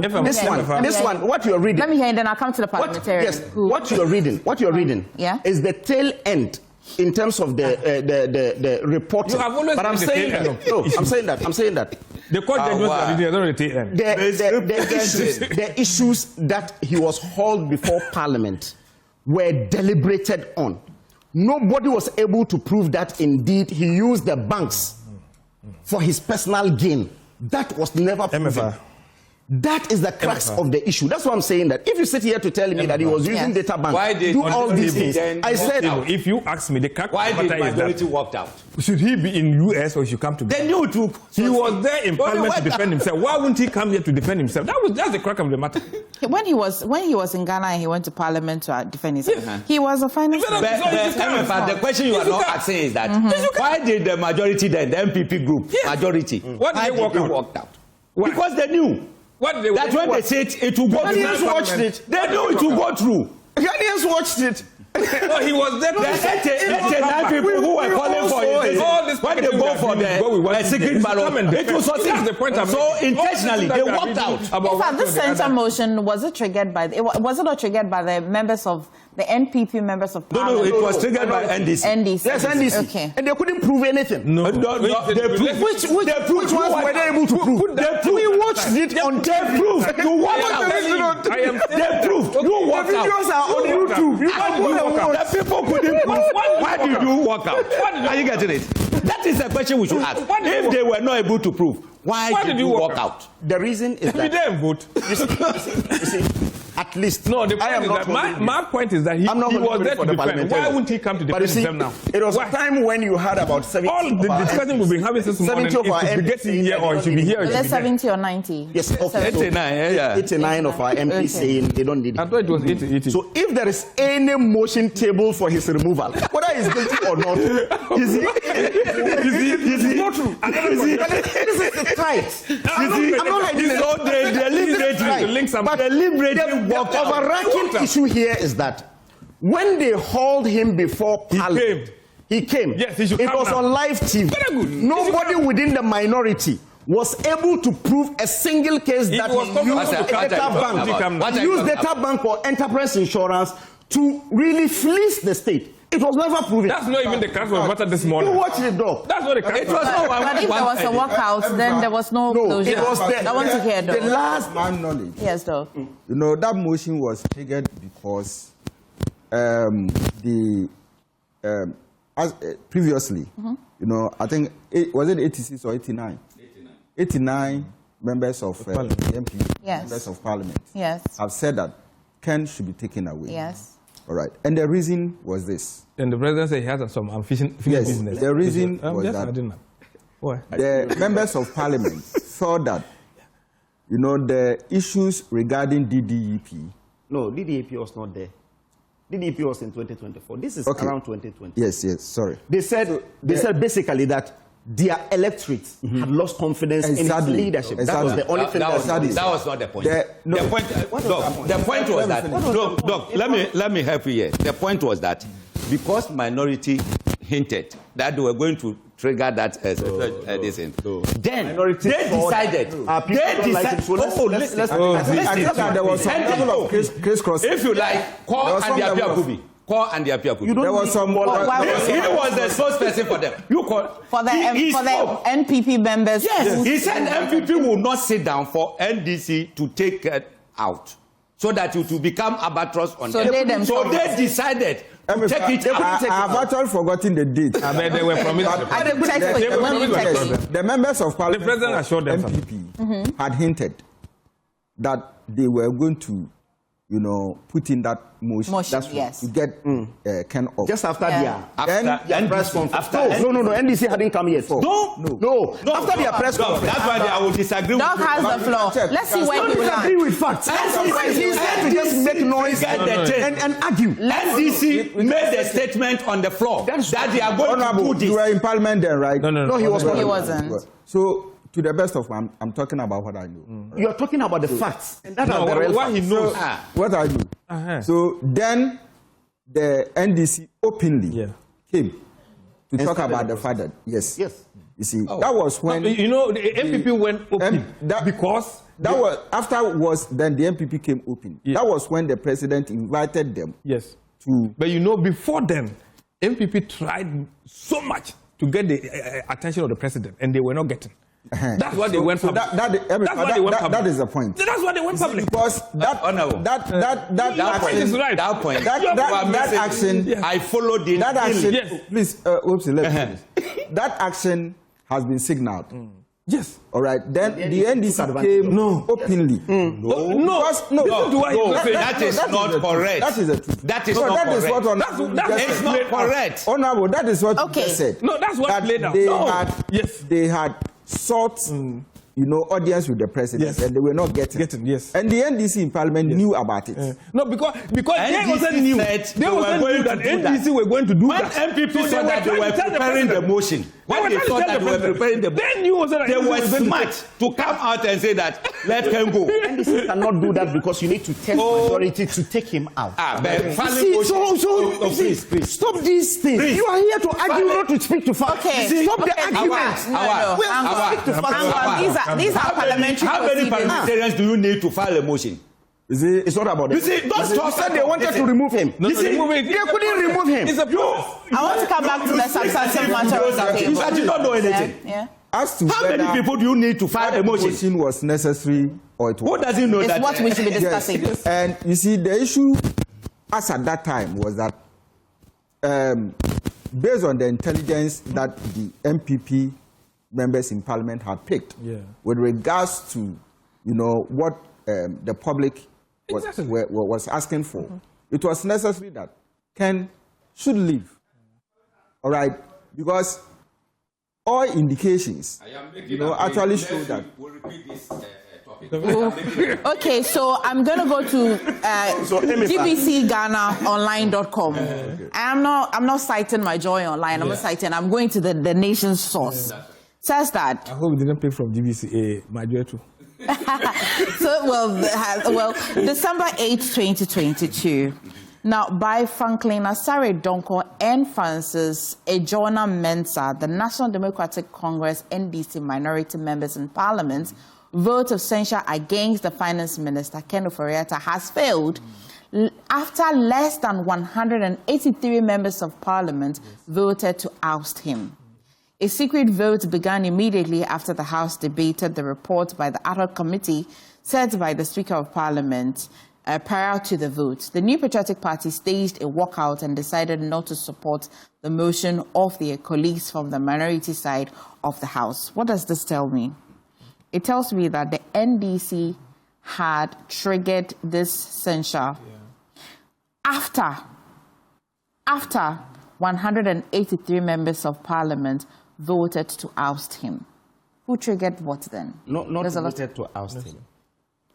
You see, is this a when lie? You check the process started with 89 MPs coming, just like Doc is saying. 89 MPs coming to say that Ghanaians have lost confidence in the management of the economy. Speak to what he read. Then later, the NDC jumped from where? To really start the censure motion, and which was discussed. Okay.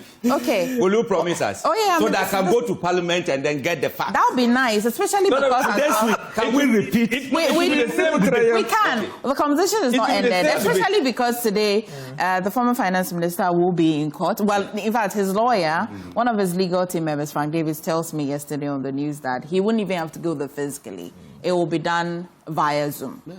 So we'll get to know. Yes, of course. Yes. In Ghana, it had been done before. In Ghana, that's why I said, come to Ghana and things. Roger testified. That one was testified.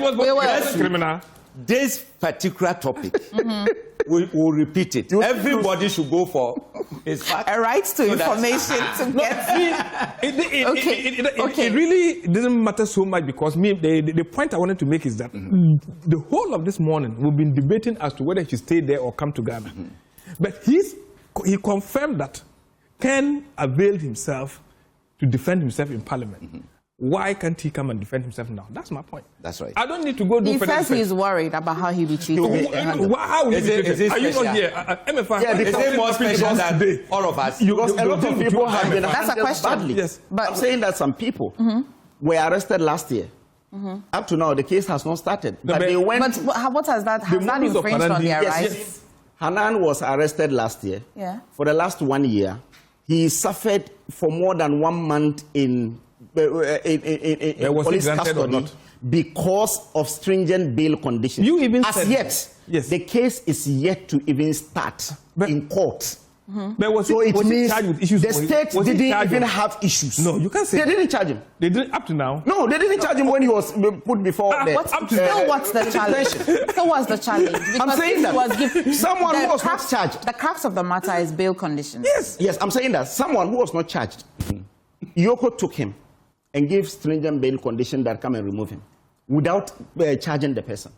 But did he not have the right to apply for a bail variation? What prevented him? Yes, they did that. And that process alone took him more than 2 weeks to get out.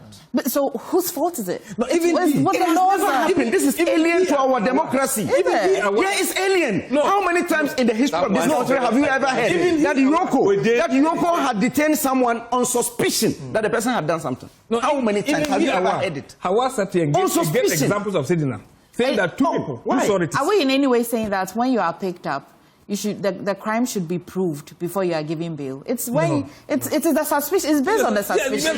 That's your. When you pick someone up who has not really committed the crimes that you have seen, you have only gone through some books of his tenure. Fair enough. I think that from all indications, there are certain things that he had to answer. Right? Yes. The person has the right to bail. Yes. So, but you see, now even at this country, every offense is bailable. When Yoko, that's why I say that this is alien, because Yoko in the history of this country, not Yoko, not even the police. Even the police, when they arrest you, they send you to court first. Then the court will grant you the bail. Now Yoko picked someone up, granted him a bail. Yoko says he has the mandate. They have the mandate. Yeah. They have the mandate. Yeah. They granted him that. To the extent that it had to take him 3 to 4 weeks before he was out. Up to now, the state is not minded to even present. Don't jump it. Don't jump it because today it's a problem for a government appointee. It could be an ordinary person like me as well. So don't jump the process. That's right. So what? Yoko picks him up, grants him bail, and then what? Yoko kept him for. He's now. They have freezed his assets. Some he acquired before he became an MP. But is that with him to prove? No, I'm coming. He is now in court, challenging them to defreeze it. Yes. And they are still keeping it. For the last 1 year, he is suffering. So whose fault is it? It's the state's fault. Because if you have seen something, you have to prove your case. It's not him. Abu Trika. He's not a politician. No, he's not. Assets freeze or not? Actually. It has been freezed. Yes. He's in custody. Yeah. Yes. Are you getting it? And the process has started. No, has he been released? Is it no more than 3 weeks? Take your time. Why are you not talking about Abu Trika? Why are you also not talking about Shatawali?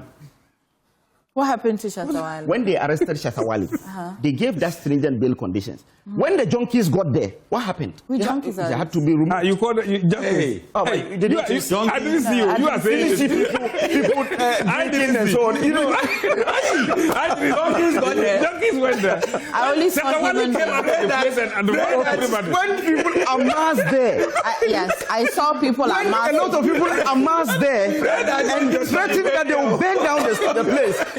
Saying that they will burn down the place. Within 1 day, he was removed. No, when he are came you sure that's why? No, when he came out. Are you sure that's why? Anyway, I'm going to take both you and our viewers back to the American Embassy. When he came out, he was my colleague, Collins from Con is on standby. Collins, tell me what's happening at the embassy.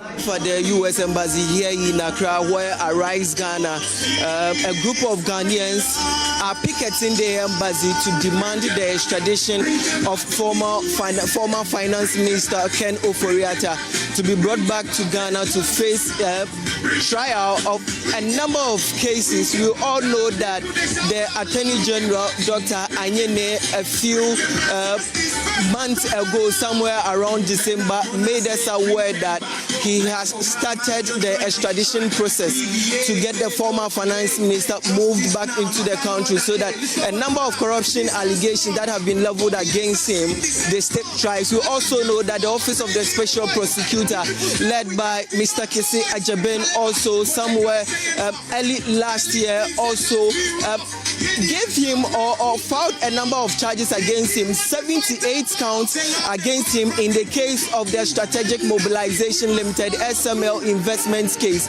where he has leveled about 78 charges against the former finance minister. And we are hoping that he'll be brought back into the country. We know the Office of the Special Prosecutor started the process, but we were made aware by the family of Ken Ofori-Atta that he was supposed to undergo surgery. As a result, he cannot travel longer distance to move from the U.S. and come to Ghana. But a pressure group known as Arise Ghana, led by Bernard Mornah, who was also wanting to become the president of the Republic of Ghana because he led PNC ahead of the 2024 general election, but that did not go his way when he was disqualified. But this time around, he is leading Arise Ghana to ensure that we get Ken Ofori-Atta into the country. He is engaging the media that I will be speaking to him.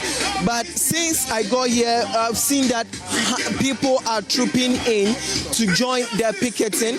You've seen in terms of security, the police have also moved in terms of their numbers. We can't show you the entrance of the embassy because of security reasons. We've been told that we shouldn't show any visuals, we didn't show anything that belongs to the U.S. Embassy. But tens of police officers currently are in front of the United States Embassy in Accra here, and also along the stretches I can see that police officers counting about 20 are also behind us and also in front of us. Some are also around to ensure that peace prevail here, and we have Bernard Mornah here that we want to engage him. Ken Ofori-Atta eka say oyarinti na oko the United States. Se si a obi anim say Ken Ofori-Atta on yare bio. Nti ne pe na ode call ye say okwa akosan ne yare. Se si a no wansan yare no. Wansan yare na ewie. Na wa atena America every time na ye say on tena ho no. Nti US officials no ache no. Ba ye ba beche no na onu mom akọ apply say se si a no pese on ye permanent resident. Ewa America nti netre say one year na adwin say opese on Ghana. Nti Ken is deliberately avoiding to come to Ghana to come and face justice. We can say they are enye because ye nyina ye say Ken Ofori-Atta is simply trying to dodge say obetimi aba Ghana. Na nsem bebrebe we ya ye ka no na yetimi aba abisa. So Ken Ofori-Atta ne penti and okoda United States of America. But your question is for how long na demonstration will be oh, and now the beginning. Until you better now have from 8 a.m. to 4 p.m. Now, Ochina, you start to ask for the next 2 weeks. Next 2 weeks. For the next 2 weeks. Yani police for Akasa say, now you have indefinite protestations and picketing. And I almost say that. So we agreed on 2 weeks. After the 2 weeks, yeah. So man fucking number. We have decided that we'll do sleepover. Until Yabaha Yankobio. Until you the student mattresses, Baba. You the mosquito nest, Baba. You the cold post, Baba. You bet me Adrianawaha. Now you have to say till such a time that the US find a need. So I'm going to Ofori-Atta Baba Ghana. Oh, as you can see, this is justice for Ghana people. Meaning say hopes in a joy of the United Party and in Crawford Baba. the PNC and myself, we are here. Members of the National Democratic Party will come in. And I'm also sure that members of the New Patriotic Party, those who were always behind us, and in particular, say you detain Chairman Ghana, the New Patriotic Party go to sit at Yoko. They have detained Ken Ofori-Atta in the United States of America. They should come and join us in that protest. Bernard, I want to engage you. What made this one even possible that you decided to organize such a thing? Because we know that the U.S. government has already started the extradition process. ICE picked him about 2 weeks ago that today his case is going to be heard in court virtually. Why don't you wait for the hearing? You are doing as if because they have promised you that Jesus Christ came for your salvation, it means that you should not go to church. You go to church to continue to drum home the fact that you are ready to accept Jesus Christ as your personal savior. In similar vein, what is happening in the United States has nothing to do with our request for Ken to come and face criminal charges for his stewardship. What is happening is that he has overstayed his visa in the United States. He has applied for permanent residency in the United States of America. The U.S. realized that once he has overstayed his visa, he cannot be moving around in the United States as a legitimate person. So the Immigration and Customs Enforcement of the USA arrested him. They have detained him so that they can go through the motions as to whether his application for permanency will be granted or otherwise. It has nothing to do with the extradition that Ghana government has requested. We are insisting that Ken has been responsible for the economic abortion that this nation has gone through.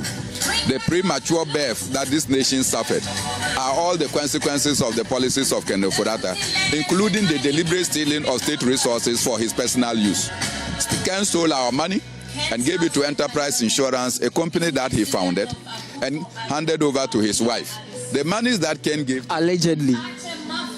What is alleged? It has not been proven. I am the one saying it. You are alleging. I am telling you that this is what happened. And Ken and his administration has not denied that they took over 10 million and gave it to Enterprise Insurance. So what is alleged about their admittance that that money was given?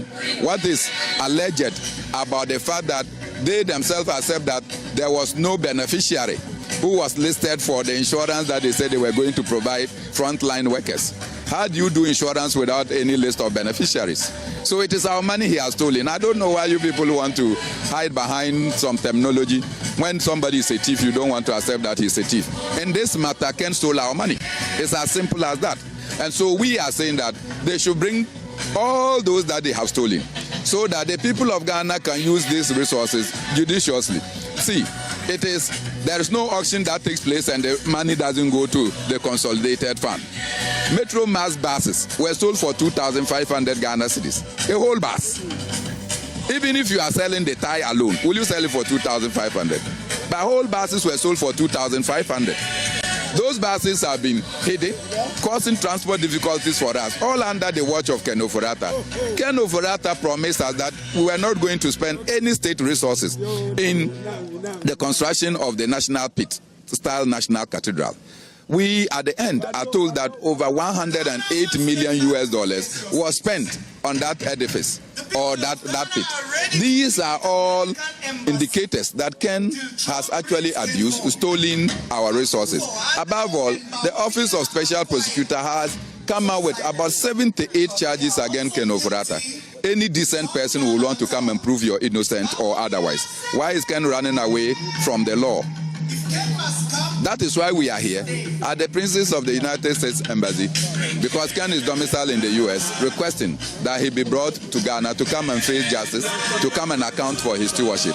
Nothing more, nothing less. To the extent that President Akufo-Addo's greatest legacy regret is the domestic debt exchange and the pensioner bondholders program. It will tell you that Ken was a monumental disaster who needs to account for his stewardship.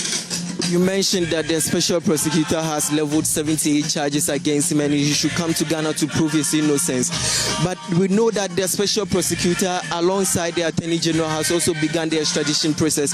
Why don't you allow the process to go through rather than putting pressure on the U.S. government? Justice delayed is justice denied. And when you start moving like a tortoise, you will get to destination, but by the time you get to destination, many other people would have collapsed. So we want Ken now because his actions have undermined our progress as a nation, and we want to reclaim what belongs to our nation rightfully. I want to understand, what specific thing are you asking the U.S. Embassy in Accra here to do? Ken, I'm sure that the placards tell you, bring back Ken Ofori to Ghana, let Ofori-Atta face justice in Ghana, Ofori-Atta collapse Ghana. Everything that we are looking for is that just as the U.S. has power to venture into Venezuela, capture a president and take him along with his wife to the United States, they should just go and bring Ken Ofori-Atta to Ghana. That's all. Are you saying they should use force? Whatever they will use to bring Ken Ofori-Atta to Ghana, they should bring him to Ghana. Run me through the modalities for this particular picketing. Is it only for a day or a number of days, and what are some of the activities that you'll be doing? Our initial notification to the Ghana police was for an indefinite protestation and picketing.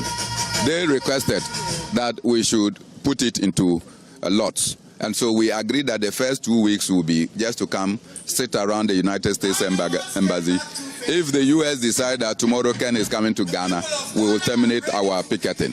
If Ken is not coming, after 2 weeks, we will review our operations. We will bring our coal pots. We will bring our mosquito nets. We will bring our lanterns. We will stay here forever, from morning till morning, until the United States aid Ken's extradition to Ghana. Right, thank you. So that's Bernard Mornah, the convener for Arise Ghana, who is leading this particular picketing here. But I'll be engaging some of the protesters who have joined this particular protest today here at the U.S. Embassy. They claim that they will be continuing to do this until the U.S. Embassy and the U.S. government bring former Finance Minister Ken Ofori-Atta into the country, whether through extradition process or in any foul means they will do that. Sir, first of all, what's your name? So my name is Dr. Joseph Kobla Pamako, and I am the Executive Director of Human Rights Reporters Ghana. I represent the civil society voice in this. Thank you. I've seen you are holding a placard that reads Ken's towards killed Ghanaian. What does this mean? It means a whole lot. It means what we have experienced in the former administration, where the former minister, Ken Ofori-Atta, was the former finance minister, and how he messed up the whole economy. I mean, ran us into a ditch. Procurement, conspiracy to commit procurement fraud, causing financial loss to the state, including dozens of charges that were leveled against him. Very, very, very sad indeed. It's a sad situation that today he's not here to answer to all the wrath that he has caused us. He should come down and face the blazing, judgment, the blazing fire of judgment which awaits him. He shouldn't run away. Is he not already facing that? We've seen that the Attorney General and the Office of the Special Prosecutor, even including the U.S. government, have begun the process of making him face judgment. Today he will be in court challenging his immigration, his visa process, that now he was being detained in ICE custody. Is he not already facing that? I don't think we should trust the process as it is now, because it's delaying. It's causing so much delay. And I'll put the same question to you. Do you trust the process? Less than a year? Do you trust the process? I do, because I know that the number of people that goes into the ICE detention, about 98% of them are being extradited into their country. The data is there if you check on ICE website. So we have to allow the process to go through. So for how long should we allow the process to go through? Because we have waited for quite a long time. You ask, is it up to a year? Must it be up to a year when you have done something wrong and you are not there to speak for yourself? I mean, if you have stolen your parents' money, how long should they wait to punish you? And any act of running away will warrant force. And so we want force to be applied. We cannot trust the process any longer. That's why we are here, to send a clear signal, clear message to the U.S. Embassy, the U.S. President, that he should do everything humanly possible to ensure that Ken is deported back to Ghana. In the next 24 hours, we want to see Ken here. Then we will stop all this that we are doing here today. Within the next 24 hours. Yeah. Right. Thank you. So he is one of the members of Arise Ghana who is demanding for that. So, MF, I'll be handing over to you in the studio, and then you'll see how the day unfolds here at the U.S. Embassy. But all that the group Arise Ghana is demanding for is that they want former Finance Minister Ken Ofori-Atta deported into Ghana. Whether they believe that the extradition process is going to take long. Some of them believe that this is going to, they don't believe in the process, so they want him deported in the next 24 hours. And they are going to do this continuously until he is deported here. MFR. For bringing a sight and scene to the U.S. Embassy here in Accra. If you're using that route, just know that that's what's happening. However, Mr. Doyle, I didn't see any placard that says that Senator Macron should be brought. I said wait for me to get there. You are the one carrying that placard. It's a special placard for me. But even in the interview, I didn't hear any of them talk about Sednam. But he was going to when you spoke to the convener, he told you Sednam is part of it. I am saying that Sednam had already gone through the process. He has been jailed. Only that he will come and then serve the jail term. This is what we want now. They want the process. Yes. Okay. We're wrapping the conversation. Doc, I'm just going to spare a few seconds to each of you to just wrap the conversation. There's a special request to continue this next week. Yes. Because I like to think that by the time Mr. Doyle is coming, he would have some better particulars. I will bring so that we'll spend some few minutes. from Parliament. Okay. Doc, please, take your final words on this. Yeah, so for me, I think that everything, probably we will know whatever will happen next from today. That is when Ken has gone through the court procedures. And I also believe that let's advise that whatever charges Ghana has against Ken, will not be anything that people may sit somewhere and talk and probably describe it as being too political, and probably also send, information that will help the U.S., and the demand of Ghana. But if you are not careful, and then you play politics around it, and then if the U.S. refuses to get him down to Ghana, then of course it is going to, worsen whatever we are looking for, or the people of Ghana are looking for. So we need to approach this with caution. We need to approach it as a serious country. And we need to also approach it with all the facts, that we have, and not, our feelings and emotions and all that. Honorable. Yeah. Just picking it from where Doc ended, beyond just approaching it seriously, we should also approach it with the best of patriotism. All of us accepting in one way or the other to be in public leadership should know the consequences thereof. We are human beings, mere mortals, liable of mistakes, both of omission and commission. You can be an actor or not. All the country is seeking for at every given point, come and justify. And I think that as a person, I would not be happy if Ken is wrongly persecuted. No. But I will be more than happy as a young politician that public leaders are accountable to their stewardship. And on that note, I don't want leaders to be out of this country being tried because they say a lacuna, or there's a gap, or there's an opportunity. Let's use the most important to come sit in your country where you govern the people and answer all the questions.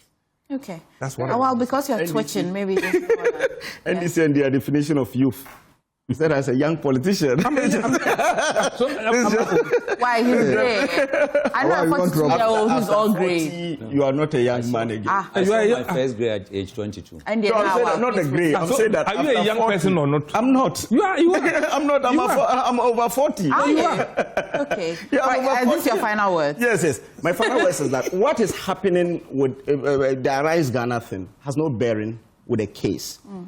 It is really an exercise by Bernard Mornah to relaunch himself into the political fray after he sent his party to an embarrassment that had never happened since the party was formed. You remember, when he became the flag bearer, he couldn't even fill the forms to contest for elections. This is a party that had contested every single election from 1996. But when he took his pen, he had to auction the party to the NDC, and that is what he is doing to revive his political career. Okay. Mr. Adoye, you take your final words. You do. I am of the view that Ghanaians should support whatever Arise Ghana is doing to get the attention of U.S. authority to bring Ken back. We should not embolden politicians to engage in corruption. Whatever is going on today, look, it will just motivate ministers of today to also steal. The moment they lose power, you just write to the chief of staff, I'm going for medical checkup, and then leave. In this case, they will find countries that don't have extradition treaty with Ghana, and then go and be there. So we need to build Ghana. We should not build political parties. So let's have that patriotism. Okay. Let us tackle this in a nationalistic way. Not that when we come indefensible, then we are defending. No. Let us pray. I am praying. I know this exercise. It will have effect because it's now getting to 4 a.m. Oh, you've been counting the time. In U.S. So all these interviews, whatever, I mean, it will get there. I've not seen any international press covering it. Well, wait until you live here. You start Google, BBC, CNN, and other things, and you see. I'm saying that when you get to, you see, when you get to American Embassy, when you get to American Embassy, finally, around that place, all the enclave, you are on camera. That's true. Whatever happens here, people sitting in America watching. I want to say thank you for. I want to thank you for joining us today on the review, but especially thank you to you, Mr. Adoye, for your contribution to that little girl's health. Thank you so much.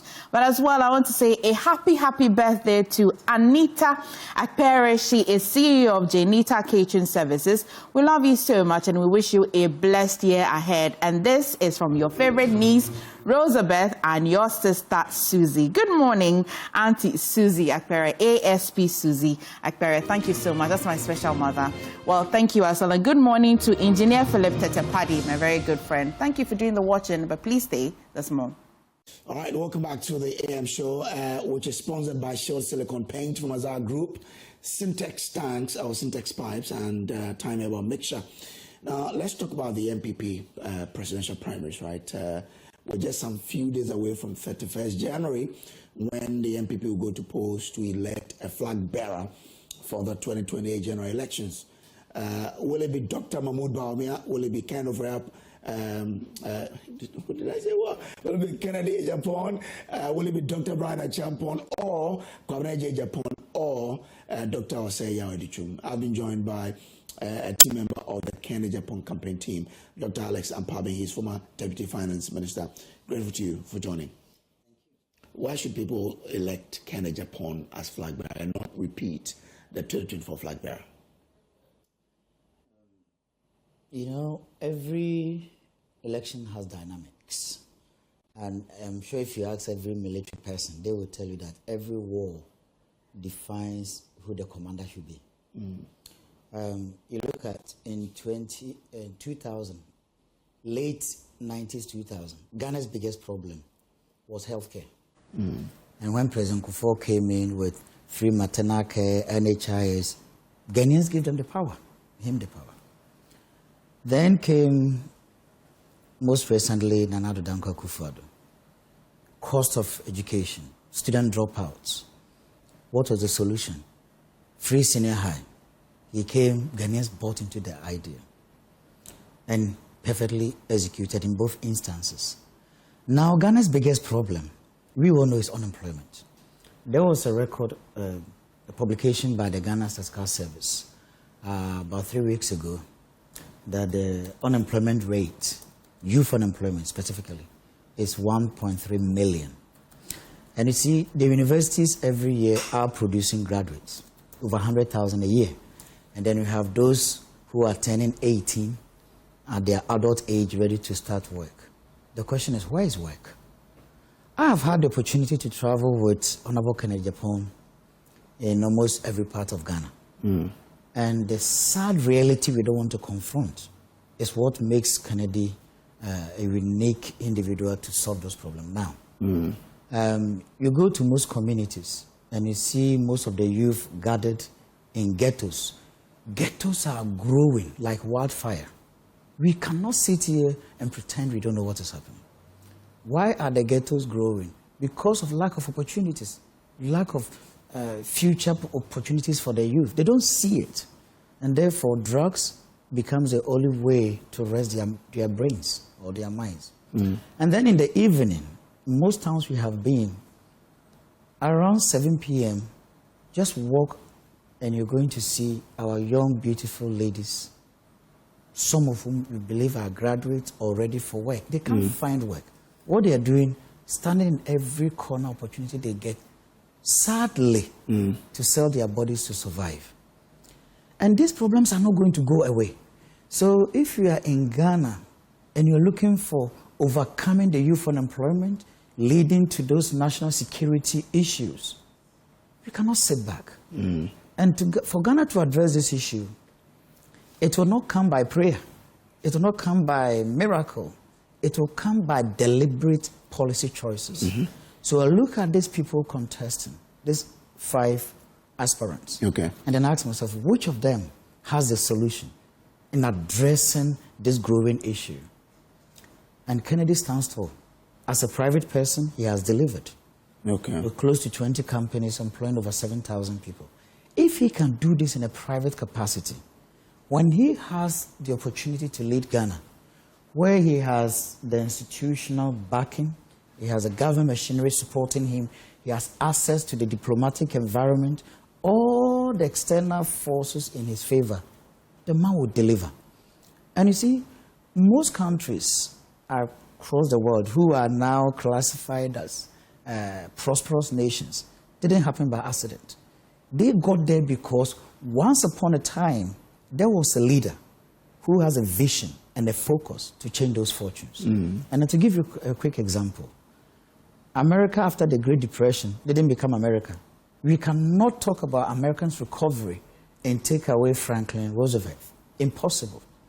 Come to Germany. What was he, Franklin Roosevelt? He was the president. Yeah, but and was he an industrialist? Exactly. His role as a leader, an industrialist believer, was that America can get better if we can now be an industrial nation. And there was a direct policy focus, choices that move America where it was. But had he created jobs himself? How many jobs had he created before he became president? Who, Kennedy? Yes, no, I mean Roosevelt. No, what the point I'm making is about how America post the Depression literally collapsed. I'm talking about reviving a collapsed economy. I'm not talking about 2 or 3 jobs that he... So my question, the reason why I asked that was whether or not it is dependent on someone creating so many jobs as a private person, or it is about the person's ideas and policies and how it directs a government in creating jobs. I'm making this comparison in twofold. One is about the direction the country has to go. And the other angle is about a bold, decisive leadership. So the Franklin Roosevelt is about a bold, decisive leadership that says, this is where I want America to go. And that boldness, decisive leadership is what we find in Kennedy. And the same bold, decisive leadership confronting all the challenges is what we see in Germany. Post-World War II, Germany totally collapsed. Absolutely, there was no hope for Germany. It took one man and his deputy to move Germany to where it was. So you cut off, I'm talking about Konrad Adenauer and Ludwig Erhard. Again, Charles de Gaulle revived the France economy. You can talk of Lee Kuan Yew. You can talk of Park Geun-hye, how he moved South Korea to become an industrial powerhouse. People are using the LGs and the Samsungs. You have the Daewoo, Matis, and all those Kia, all the Korean companies. Multinational companies built out of a leadership focus to bring in private, open the doors, make it a government that's investor focused to drive in the FDIs to develop the countries. So what I'm trying to say is that having that practical experience and having been somebody, you see, running a company, multiple companies, means you are dealing with multiple challenges, multiple individuals, managing different sectors and functions, taking bold and sometimes unpopular decisions. And this is what Ghana needs as we hear now. You see. But how do you define boldness in someone? Boldness is someone that is willing to take decisions that are sometimes maybe unpopular. But is it only your candidate that has that? That all the 5 candidates don't have that with them, that they can take decisions that matter when it matters most? I think that's what we all know Kennedy for. I'm sure if you put all the 5 in the streets and ask which one of them is the bold candidate, which one of them, this is a man that will look at his government and challenge them if they are doing something that is not right in national interest. And there are so many records of Kennedy speaking against his own party.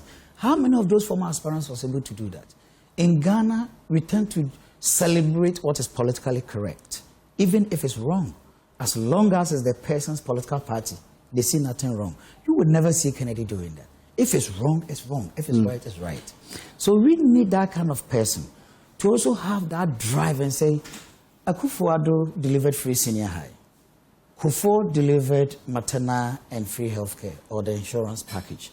My focus is to build or lead, create the avenue for factories and industries. That is the only way we are going to move Ghana. Look, the youth unemployment issue I'm talking about is not going to vanish overnight because we believe it should. It will only go, or it will only reduce if there's deliberate policy choices. And that deliberate policy choice will come from privatization, private sector coming in with the needed FDIs. It comes from the government being very focused and purposeful, say, this is my government, this is the direction I want us to go. And if you follow Kennedy's campaign, every constituency he goes, he identifies some opportunities. But the key is about the kind of items that we import.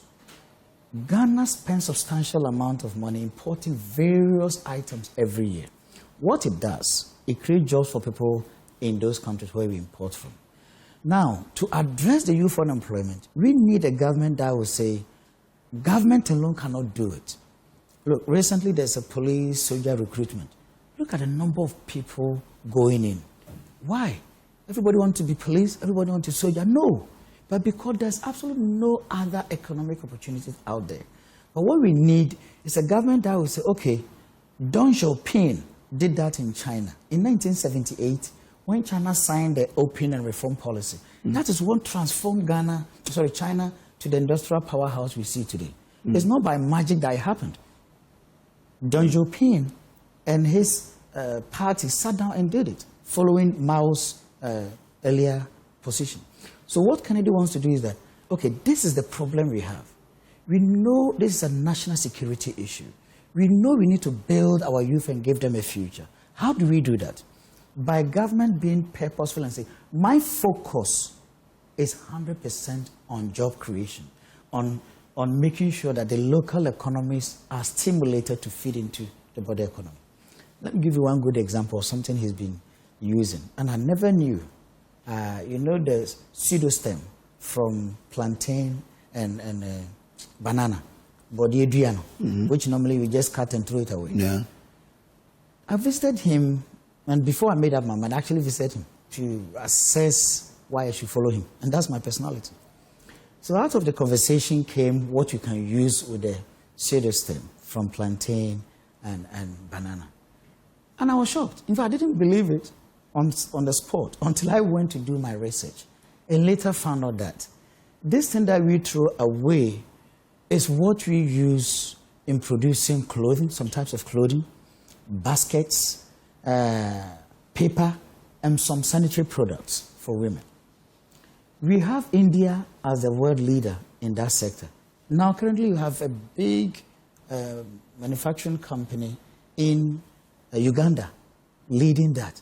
So imagine Kennedy comes and he says, okay, instead of importing some of those fiber to do the things that we do here, I want to move into that pseudo-stem production and then convert that into the fiber to do the necessary onward productions.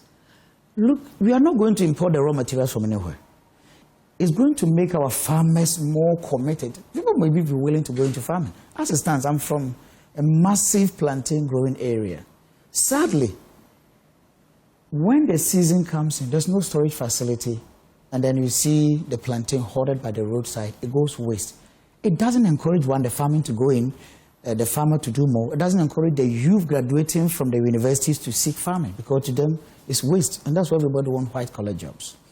But if there's an avenue to create these opportunities, either private investors coming in, it's going to allow the youth job opportunities. We don't have to import any raw material from anywhere. What we need is that drive. Again, you talk of what you can do with coconut. But you were a deputy minister then. You were Yes. from that area. Yes. You could have, and you're a deputy minister of finance. Yes. Why didn't you bring someone to solve that challenge if it was a big challenge as you're talking about? You're asking a question I'm sure you should know the answer already. No, I don't. See, as a deputy minister, one, what do you do? Changing a national policy wouldn't come from a deputy minister. Okay. To say that nationally we want to industrialize, it takes a whole political will, the leader, to say we are going.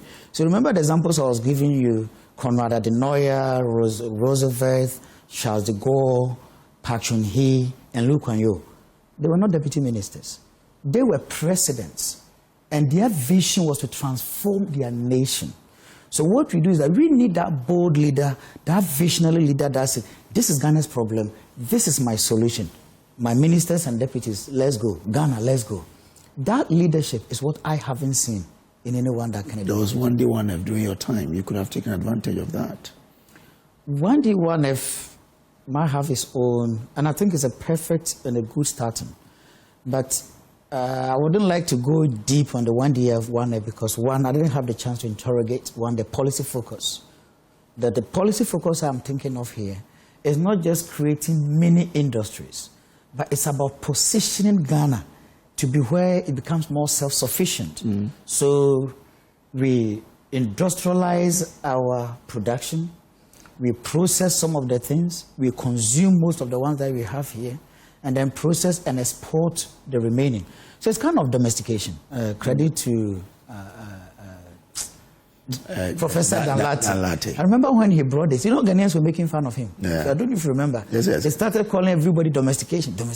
But now, listening to Kennedy's vision, if we had gone by then, I'm sure we won't be far away from China. Because if China 1978 open up reform has made China 2025 and 6 the global leading economy through production, we could have gone by that route. And to me, this is not an issue of just trying to get votes or politicizing or politicking. The reality is that Ghana is confronted with a huge issue. And if you don't see this, or somebody doesn't see this as a national security issue, I would be concerned. But the Bawumia team would challenge that to say, one idea from Dr. Mahmoud Bawumia created 800,000 jobs, and they've been explaining through the mobile money interoperability. Ideas. One idea created. Yeah, that's what they will tell you. Without trying to argue whether it's valid or not, how much capital the government invest in? How did we resource? Who are those? In fact, let me ask a very simple question. Where are those jobs? Who are they? Mobile money agent. The mobile money agent. Okay. I think Kennedy wants to do something different. And I think that's where my focus was. So Kennedy will resource the people, will resource the entrepreneurs to... It's one. One arm of it is SMEs, Okay. You know, there's this big English, the SMEs is the engine of growth, the SMEs is the engine of growth. But when the engine has no oil, it cannot move. Yeah. So what we need to do is to make access to capital. One biggest challenge Ghanaians face, and that's why it becomes so difficult competing with the imported products. There are some products we manufacture them here, rice. Yeah. But sometimes look at the cost of local rice against the cost of the foreign rice. Yeah. It becomes very difficult for the local producers to match. Why? The guy operating in Singapore, Thailand, and Indonesia are operating on near zero interest rate from borrowing. You come to Ghana and you're borrowing at about 20–30%. How easy will it be for you as a businessman to compete? Automatically, because of the cost of borrowing, we have been priced out. So Kennedy's vision is that making available cheap costs of doing business from the banks and other building societies is what he thinks Ghana needs. If the Ghanaian investor or the Ghanaian producer can borrow the same rate as the Chinese or as those in other countries, it will be more expensive to import than to rely on the domestic production. And when that happens, production booming means employment avenues are created. It trickles down to government revenue going up. So there's a positive cyclical benefit if government adopt this. And to me, as I'll keep going back to it again, the challenge is real. We need not to assume you don't see it. When you walk in the streets in the night, how do you see girls selling their bodies? When some of them are graduates that can get meaningful jobs and do. How do you see the boys in the street? Sometimes now there was a recent, and there was somebody who closed their eyes and said, "Win him red." You know, how do you think a guy who thinks there's a job available for them will go and do win him red? The reality is that the country's youth, their hope is sinking. And we cannot change this with the usual political speeches or the beautiful slogans. What we need in transforming this is a decisive leadership that has a clear path. And Kennedy has identified that we industrialize, we create opportunities, we allow ourselves to depend not to depend on external, but then we produce domestically, we consume some, because some of the items that we import, how do we import coconut juice? When you go to Nzima and Ezim area, coconut is all over. All right. Doc, I'm grateful to you for spending your time with us this morning. And I wish you all the best. We are some few days away from January 31. Yes. So all the best to your team. Thank you, everybody. Dr. Alex Ampave is former Deputy Finance Minister and a member of the Kennedy Japan campaign team. Now, First Sky Group invites the public to its 23rd Thanksgiving service themed Proclaiming the Mighty Deeds of the Lord, hosted by founder and executive chairman, Mr. Eric Sedi Kutoche. Activities begin with an all-night service on Friday, January 23, 2026 at Trinity Temple Assemblies of God in Tema. The main Thanksgiving event will take place on Sunday, January 25, 2026 at the Accra International Conference Center, featuring Reverend Dominic Yo as guest speaker, Apostle General Sam Kranchi as chairman, His Excellency John Dramani Mahama as special guest of honor, administration and music by Kofi Owusu-Pepra. That's it. See you there for that one. Now, was 2025 a good year for your business? Will 2026 be the year of growth for your business? How can you ensure you do not miss the numerous African opportunities in 2026? Join over 400 business and policy leaders as experts at Crystal Ball Africa 2026. Review the opportunities and how you take advantage of those. Date is Thursday, January 22, 2026 at Labadi Beach Hotel from 8:30 a.m. to 5 p.m. The theme is the Africa opportunity, time to take advantage. You don't want to miss this chance to network and tap into new opportunities. Register now to secure your spot at crystalballafrica.com. Sponsors include EcoBank, Labadi Beach Hotel, AGI, Kwawa Mocha, and media partners include City FM and Joy FM. This event is powered by AB and David Africa. We'll take a break here. When we return, we have an issue on the Heath mining and all that is coming up with a petition being sent to the presidency. Hold on for that. All right, welcome back. Let's talk about Heath Goldfield and all that is coming up. And I've been joined by Gabriel Madobi Elklete. He's a member, Coalition of Concerned Citizens, Bogoso Pristia.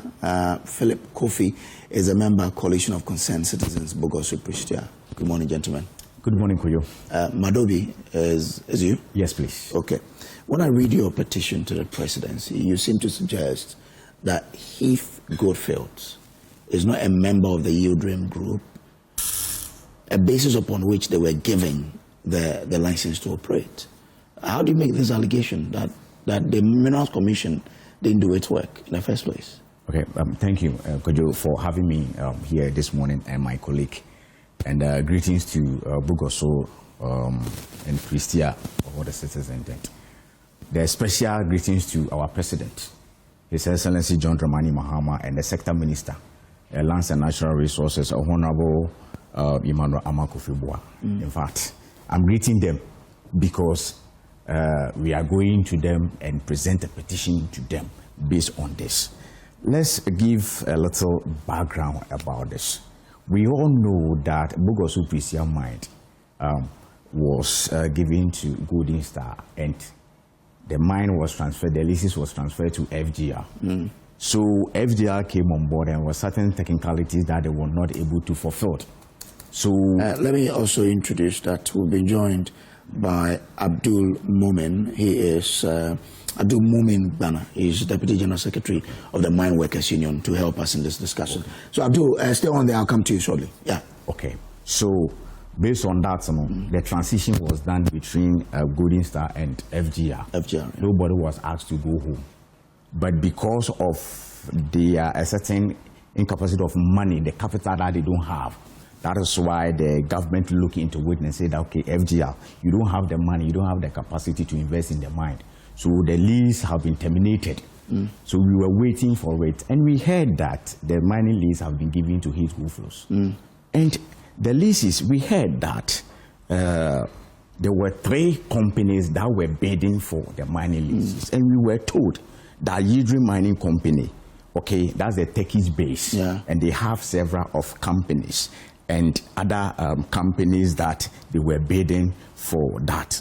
Upon the knowledge and understanding of the Mineral Commission, chairperson by Honorable Barbara Otinjesi, the former minister, now is a chairperson of and the understanding based on the strategic mine development plan that was presented to the Mineral Commission, they saw that, okay, fine. If Yidrim Company is backing you with an amount of $500 million, it's huge. So let us give the mining lease to them. And so it was announced to us that the mining leases have been given to Heath Goldfield. With understanding of that money presented. You were happy with that then? We're happy with that then. That based on that, and if you look into it, they've given some allocation that where the money will be allocated to. And the minister said, okay, if it is that sewer, and let's don't forget, Heath Goldfield was established 6 February 2024 with the director of Edwin Pebo and Madam Xavier Ampofo.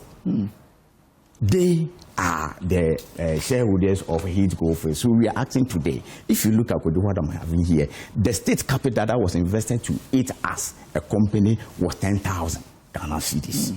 I don't know the kind but of... But they said they were a subsidiary of Yodrim. And you agree that Yodrim is a huge company when it comes to... But now the statement based on the strategic mine development plan that they brought to us, upon our checks, they are not nowhere. Yodrim doesn't know Heath Goldfield. Okay. You don't have business with Heath Goldfield.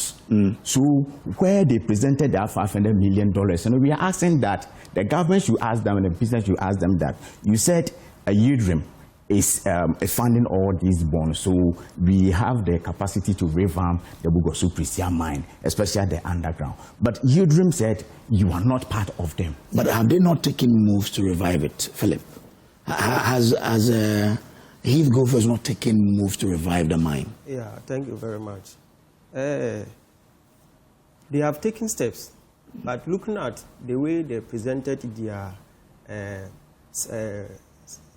mining plan, strategic mining plan, it seems there has been some hitches somewhere. If you go there right now, the underground is still flooding, and not even a single pump that they have purchased to pump the water out from the underground. And when you go to the processing plant, even simple consumables, they cannot purchase. They have not procured any consumables that we can use to extract the gold.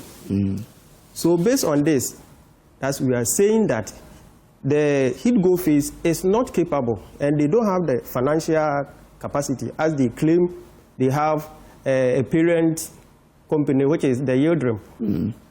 If Yildirim is their parent company, then we don't have this problem that we are facing.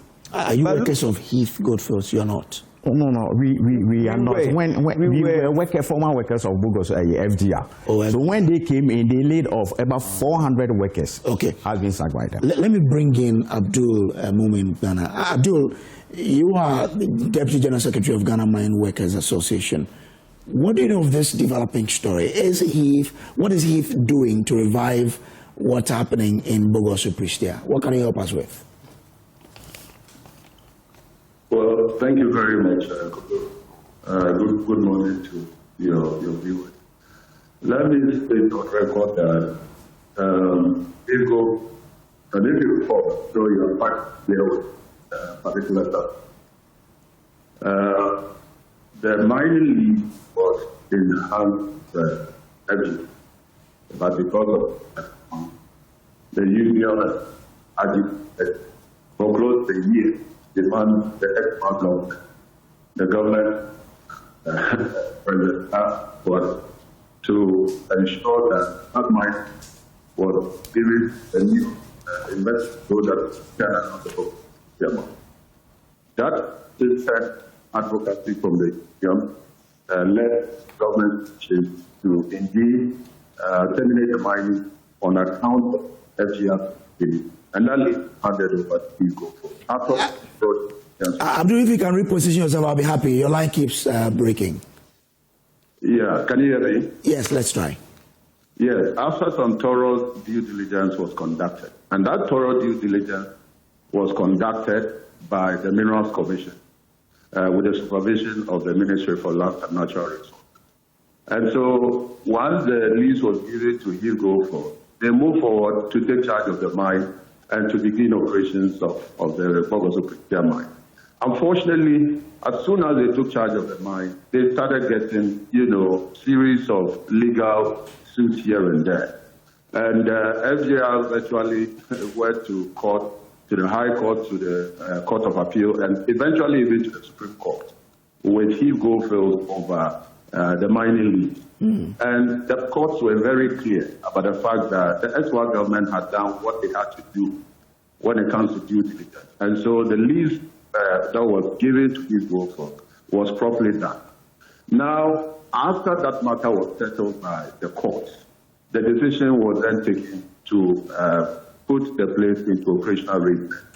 A team of management, young management personnel were assembled, and they have worked assiduously towards putting the mine on operational readiness. And I must say that all the commitments the union has made, which Hidgo, i.e. in respect of our members, all the payments that are supposed to be paid according to the memorandum of understanding that we have signed with them, Hidgo hasn't reneged at all in terms of his obligations. The last payment that was done was in December of 2025.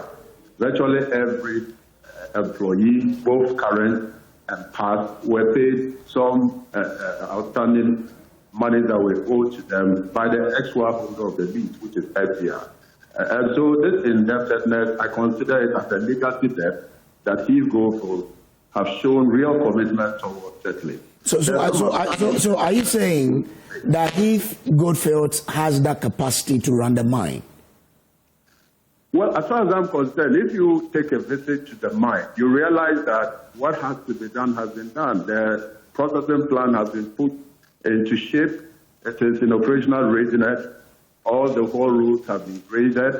I mean, they are beginning to mine and even process gold. And so, as far as the union is concerned, nothing, absolutely nothing from His Gold Coast has indicated or demonstrated to us that they do not have the capacity to run the mine. But that's in contravention to what the concerned citizens are saying, that when you go to the processing plant, for example, there is no, you said there's no consumables there. That's contrary to what you're telling us.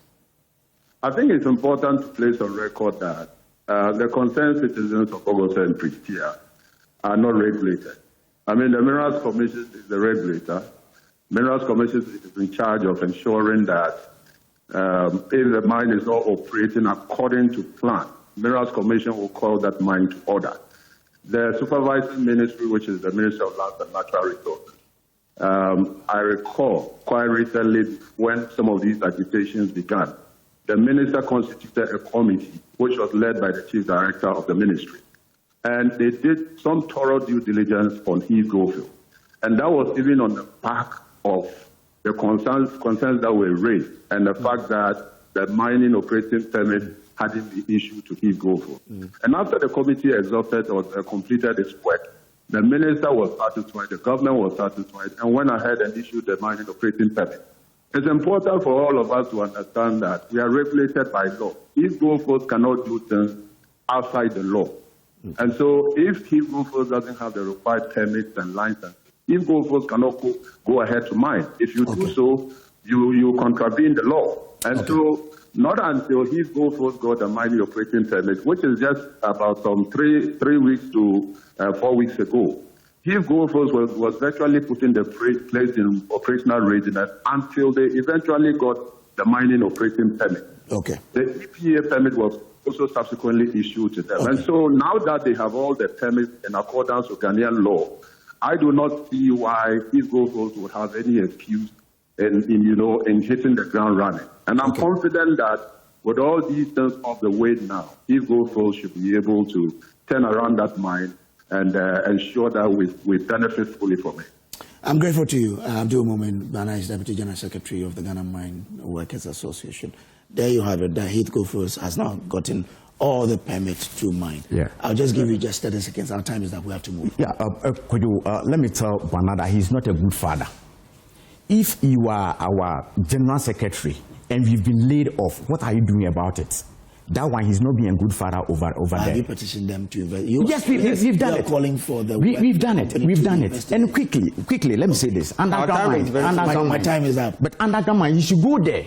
You should take the cameras and go to underground mine. There's nothing is going on. Says they were giving permit 3 weeks ago. They were giving but you said I'm grateful to you, Gabriel Mutobi, operated member of the Coalition of Concerned Citizens, Bogos Pristia, and also to Philip. Is it Philip Mensah? Philip Kofi, he's also a member of the coalition. My name is Samuel Brace on behalf of MFR, the TNR production team. Thank you for being our guest. Tomorrow, God willing, we'll meet again. Good morning.